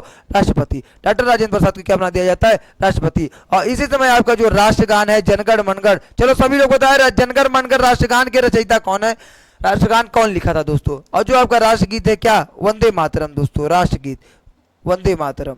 दोनों का आप लोग बताएंगे कि रचयिता कौन है, लेखककार कौन है दोस्तों, कौन राष्ट्रगान लिखा और कौन आपके राष्ट्रगीत लिखे। सभी लोग बताएंगे दोस्तों कि इसका जवाब क्या होने वाला है, सभी लोग बताएंगे। अगर राष्ट्रगान के बारे में बात करेगा तो राष्ट्रगान कौन लिखा था आपके? कौन लिखा था दोस्तों आपके बताइए? रविन्द्रनाथ टैगोर। कौन? गुरुदेव रविन्द्रनाथ टैगोर दोस्तों। और राष्ट्रगीत के बारे में बात करेगा तो कौन लिखे थे? बंकिम चंद्र चट्टोपाध्याय, बंकिम चंद्र चटर्जी या बंकिम चंद्र चट्टोपाध्याय दोस्तों, ठीक है दोस्तों। आशा करता हूं आपको बहुत अच्छे समझ में होगा। राष्ट्रगान कितने सेकंड में गाया जाता है? 52 सेकंड में। कितने सेकंड में दोस्तों? 52 सेकंड में राष्ट्रगान को गाया जाता है। अगर 26 नवंबर 1949 के बारे में बात करेगा तो इस दिन क्या हुआ था? संविधान बनकर तैयार हुआ था या पारित हुआ था? तैयार हुआ था या पारित हुआ था या अंगीकृत हुआ था दोस्तों? या अंगीकृत हुआ था क्या संविधान? और संविधान दिवस कब मनाया जाता है? मैं बार बार बता रहा हूं 26 नवंबर को। संविधान दिवस कब मनाया जाता है दोस्तों? 26 नवंबर को। 26 नवंबर को क्या मनाया जाता है? संविधान दिवस। संविधान दिवस मैं यहां नोट कर दे रहा हूं, संविधान दिवस।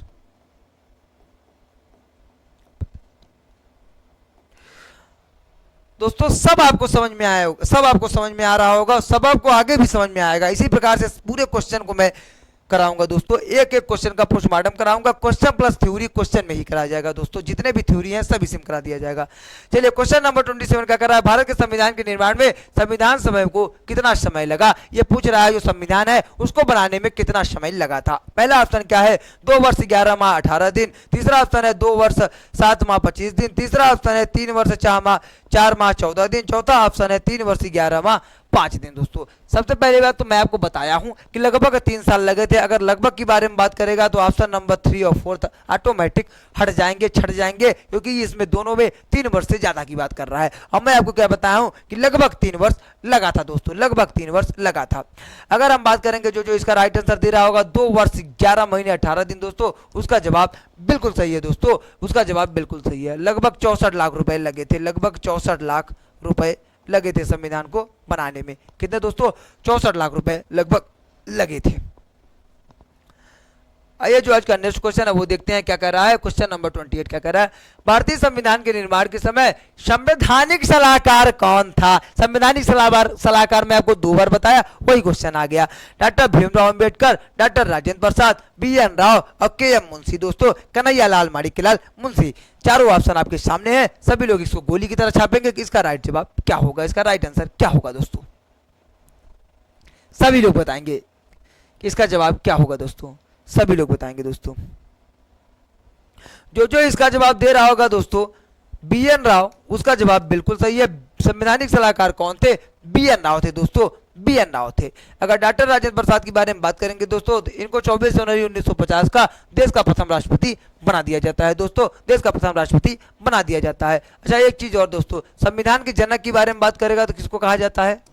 भीमराव अंबेडकर को। संविधान का जनक या संविधान के पिता कौन है दोस्तों?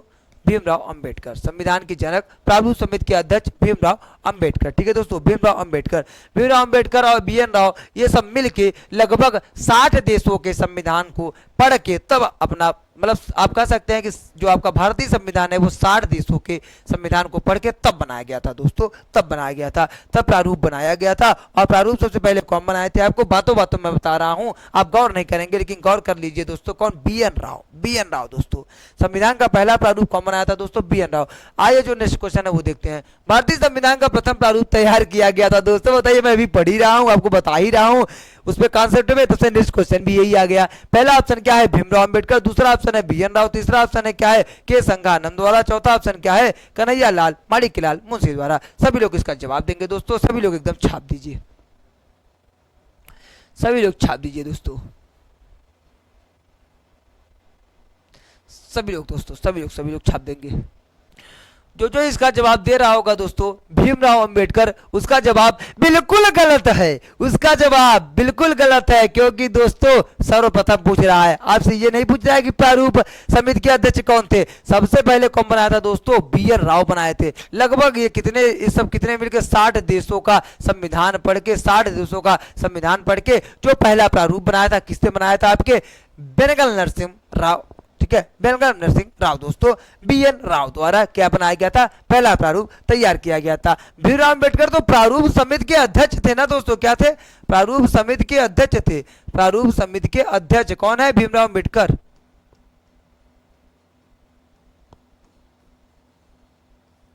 प्रारूप समिति के अध्यक्ष कौन है दोस्तों? भीमराव अंबेडकर। आइए जो नेक्स्ट क्वेश्चन है वो देखते हैं। क्वेश्चन नंबर 30 क्या कह रहा है? संविधान को 26 जनवरी के दिन लागू करने का निर्णय इसलिए किया गया क्योंकि उस दिन क्या हुआ था, यही आपसे पूछ रहा है। चारों ऑप्शन आपके सामने है दोस्तों, क्या कह रहा है? पहला ऑप्शन क्या है? कांग्रेस ने इस तिथि को 1930 में स्वतंत्रता दिवस के रूप में मनाया था। दूसरा ऑप्शन है इस तिथि को 1942 में भारत छोड़ो आंदोलन प्रारंभ किया गया था। तीसरा ऑप्शन क्या है दोस्तों? यह एक शुभ दिन था। चौथा ऑप्शन क्या है? उपयोग में से कोई नहीं। सभी लोग इसका जवाब देंगे दोस्तों। अगर हम भारत छोड़ो आंदोलन की बात करेंगे तो इसकी शुरुआत हुई थी 8 अगस्त को दोस्तों, 8 अगस्त को। तो ये तो आपका एक ऑप्शन कट गया, दूसरा ऑप्शन ये भी कट गया, जो लिख दिया उपयोग में से कोई नहीं। चलिए आप बताइए क्या होगा, ऑप्शन नंबर सी होगा कि ऑप्शन नंबर ए होगा? तो जो इसका जवाब दोस्तों दे रहा होगा ऑप्शन नंबर ए, मैं तभी भी आपको स्लाइड में बताया, उसका जवाब बिल्कुल सही है, क्योंकि होता है लाहौर अधिवेशन। लाहौर अधिवेशन होता है कांग्रेस का 1929 में, और इसके अध्यक्ष रहते हैं जवाहरलाल नेहरू। कौन होता है दोस्तों? जवाहरलाल नेहरू होते हैं। और उसी समय वहां पे घोषित करते हैं कि आने वाले 26 जनवरी को, मतलब जब ये 1929 में घोषित कर रहे हैं, तो 26 जनवरी आने वाला जो 26 जनवरी होगा वो 1930 का होगा। उसे किसके रूप में मनाएंगे हम? स्वाधीनता या स्वतंत्रता दिवस के रूप में मनाएंगे दोस्तों। तो इसी के उपलक्ष्य में, क्योंकि आपका जो भारत है वो स्वतंत्र हुआ 15 अगस्त को, स्वतंत्रता दिवस तो 15 अगस्त को भी मनाने जाने लगा, तो 26 जनवरी के दिन ही संविधान को लागू करके इस दिन को स्पेशल कर दिया गया। और इस दिन क्या मनाने लगा दोस्तों? गणतंत्र दिवस। क्या मनाया जाने लगा दोस्तों? गणतंत्र दिवस।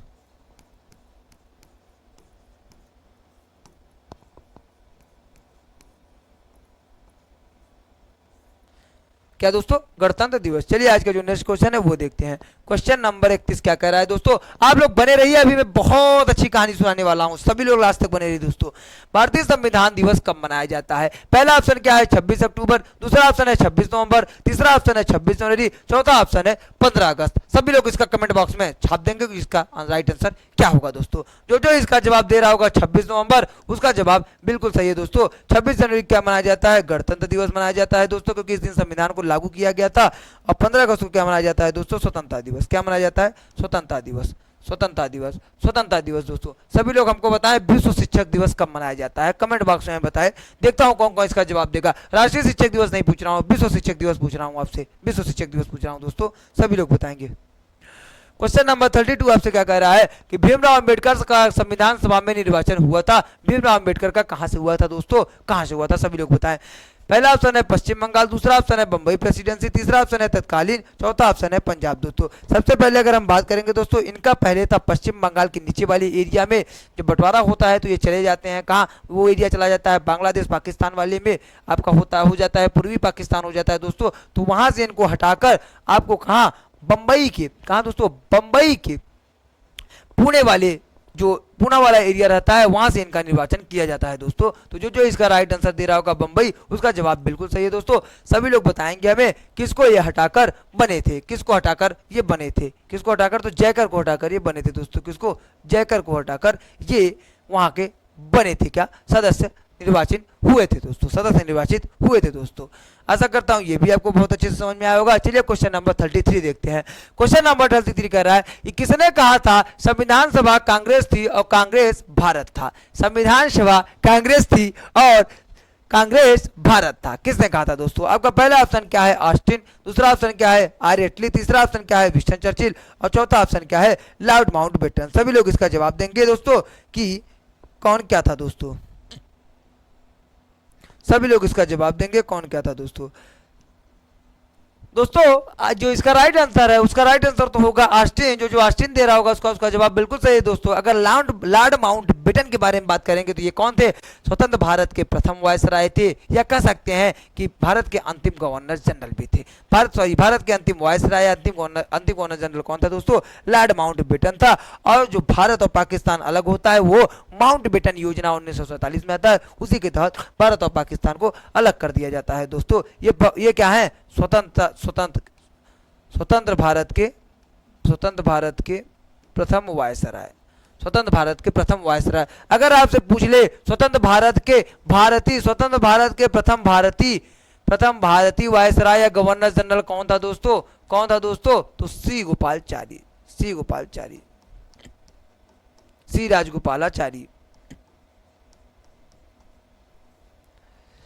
राजगोपालाचारी कौन था दोस्तों? सी राजगोपालाचारी।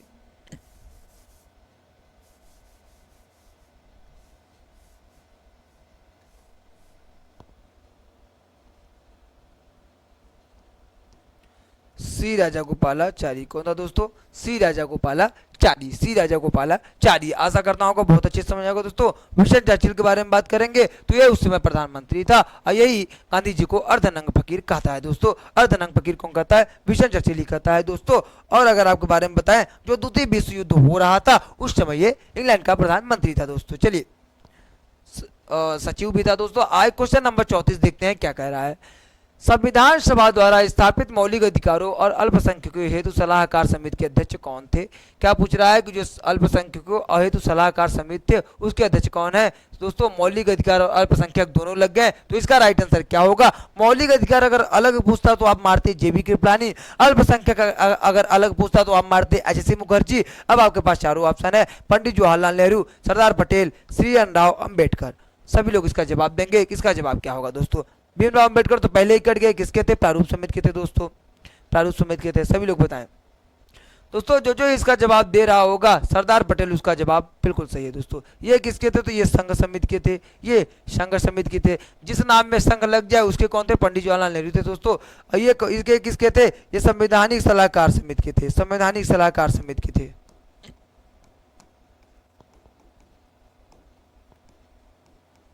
और जो भीमराव अम्बेडकर है दोस्तों, ये किस समिति के थे? प्रारूप समिति के थे, प्रारूप समिति के थे। किस समिति के दोस्तों? प्रारूप समिति के। आशा करता हूं आपको क्वेश्चन नंबर 34 बहुत अच्छे से समझ में आएगा दोस्तों। चलिए क्वेश्चन नंबर 35 क्या कर रहा है वो देखते हैं। कैबिनेट मिशन योजना के अंतर्गत संविधान निर्मात्री परिषद में प्रत्येक प्रांत को आवंटित सदस्य संख्या निर्धारित करने के लिए एक प्रतिनिधि को कितनी जनसंख्या के अनुपात में था?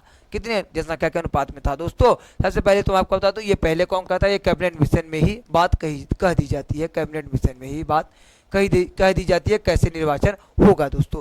पहला ऑप्शन है 8 लाख व्यक्ति, दूसरा ऑप्शन है 10 लाख व्यक्ति, तीसरा ऑप्शन है 12 लाख व्यक्ति और चौथा ऑप्शन क्या है? 15 लाख व्यक्ति दोस्तों, 15 लाख व्यक्ति। सभी लोग इसका जवाब देंगे दोस्तों। जो इसका जवाब 10 लाख दे रहा होगा, 10 लाख भी एक सदस्य, उसका जवाब बिल्कुल सही है दोस्तों, वो बिल्कुल सही जा रहा है दोस्तों। अगर आपको सेशन अच्छा लग रहा है तो थंब इम्प्रेस कर दिएगा दोस्तों, ताकि मेरा मनोबल बना रहे। क्वेश्चन नंबर 36 का कह रहा है, इन व्यक्तियों में से कौन कैबिनेट मिशन का सदस्य नहीं था? कैबिनेट मिशन का सदस्य नहीं पूछ रहा है तो कौन कौन था आप याद करिए। पैट्रिक लॉरेंस, एबी अलेक्जेंडर और स्टेफोर्ड क्रिप्स, ये तीनों थे दोस्तों। तो कौन नहीं था ये देखते हैं। पहला ऑप्शन क्या है? विलियम बुध, दूसरा ऑप्शन क्या है? पैट्रिक लॉरेंस, तीसरा ऑप्शन क्या है? स्टेफोर्ड क्रिप्स और चौथा ऑप्शन क्या है? एबी अलेक्जेंडर दोस्तों। तो इसका राइट आंसर क्या होने वाला है? विलियम बुध। जो इसका जवाब दे रहा होगा उसका जवाब बिल्कुल सही है। पैट्रिक लॉरेंस कौन था दोस्तों? अध्यक्ष था किसका? कैबिनेट मिशन का। कैबिनेट मिशन कब आ रहा है दोस्त? 1946 में। ये क्या कर रहा है? अंतरिम सरकार का गठन कर रहा है और संविधान सभा की गठन कर रहा है।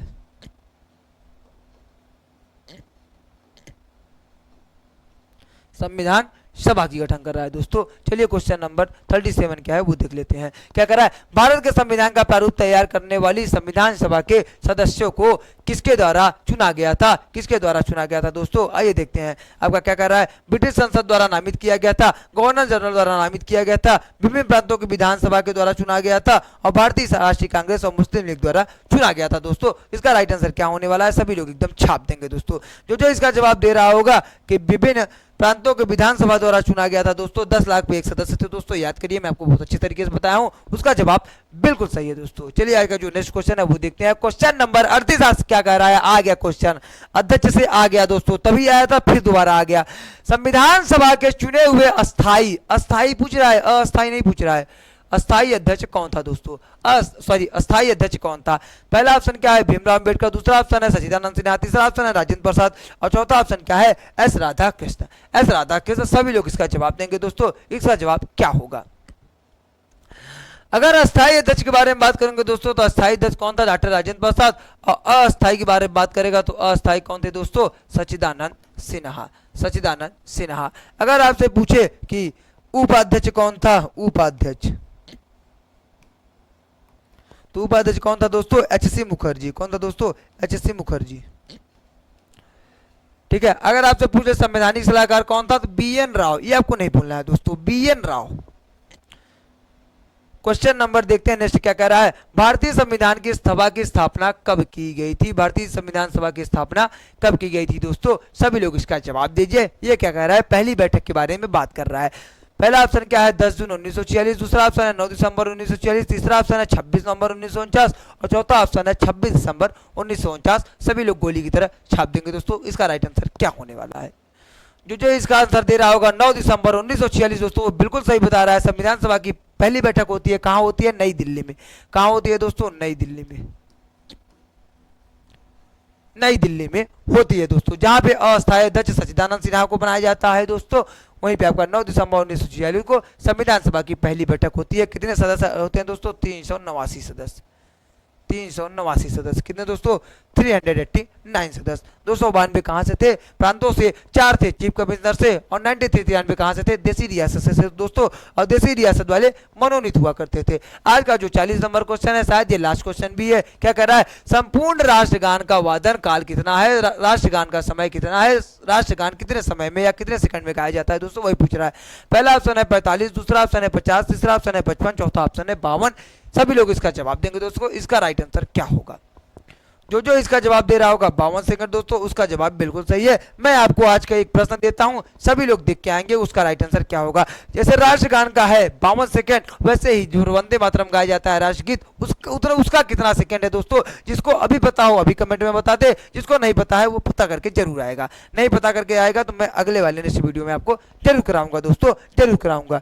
चलिए ठीक है दोस्तों, इन्हीं जो प्रश्न था ये आपका 40 प्रश्नों की श्रृंखला थी। इसके साथ मैं आपको क्वेश्चन जितने थे, आपको थ्योरी भी बहुत अच्छे से कराया हूं, बहुत अच्छे से बता दिया हूं दोस्तों। अब शायद नेक्स्ट टॉपिक होगा मूल अधिकार, उसको मैं लाऊंगा तो उंगली पे आपको पूरे मूल अधिकार गिनाऊंगा दोस्तों, पूरे मौलिक अधिकार को उंगली पे गिनाऊंगा और वादा कर रहा हूं कि आपको पूरे अधिकार को याद करवाऊंगा दोस्तों।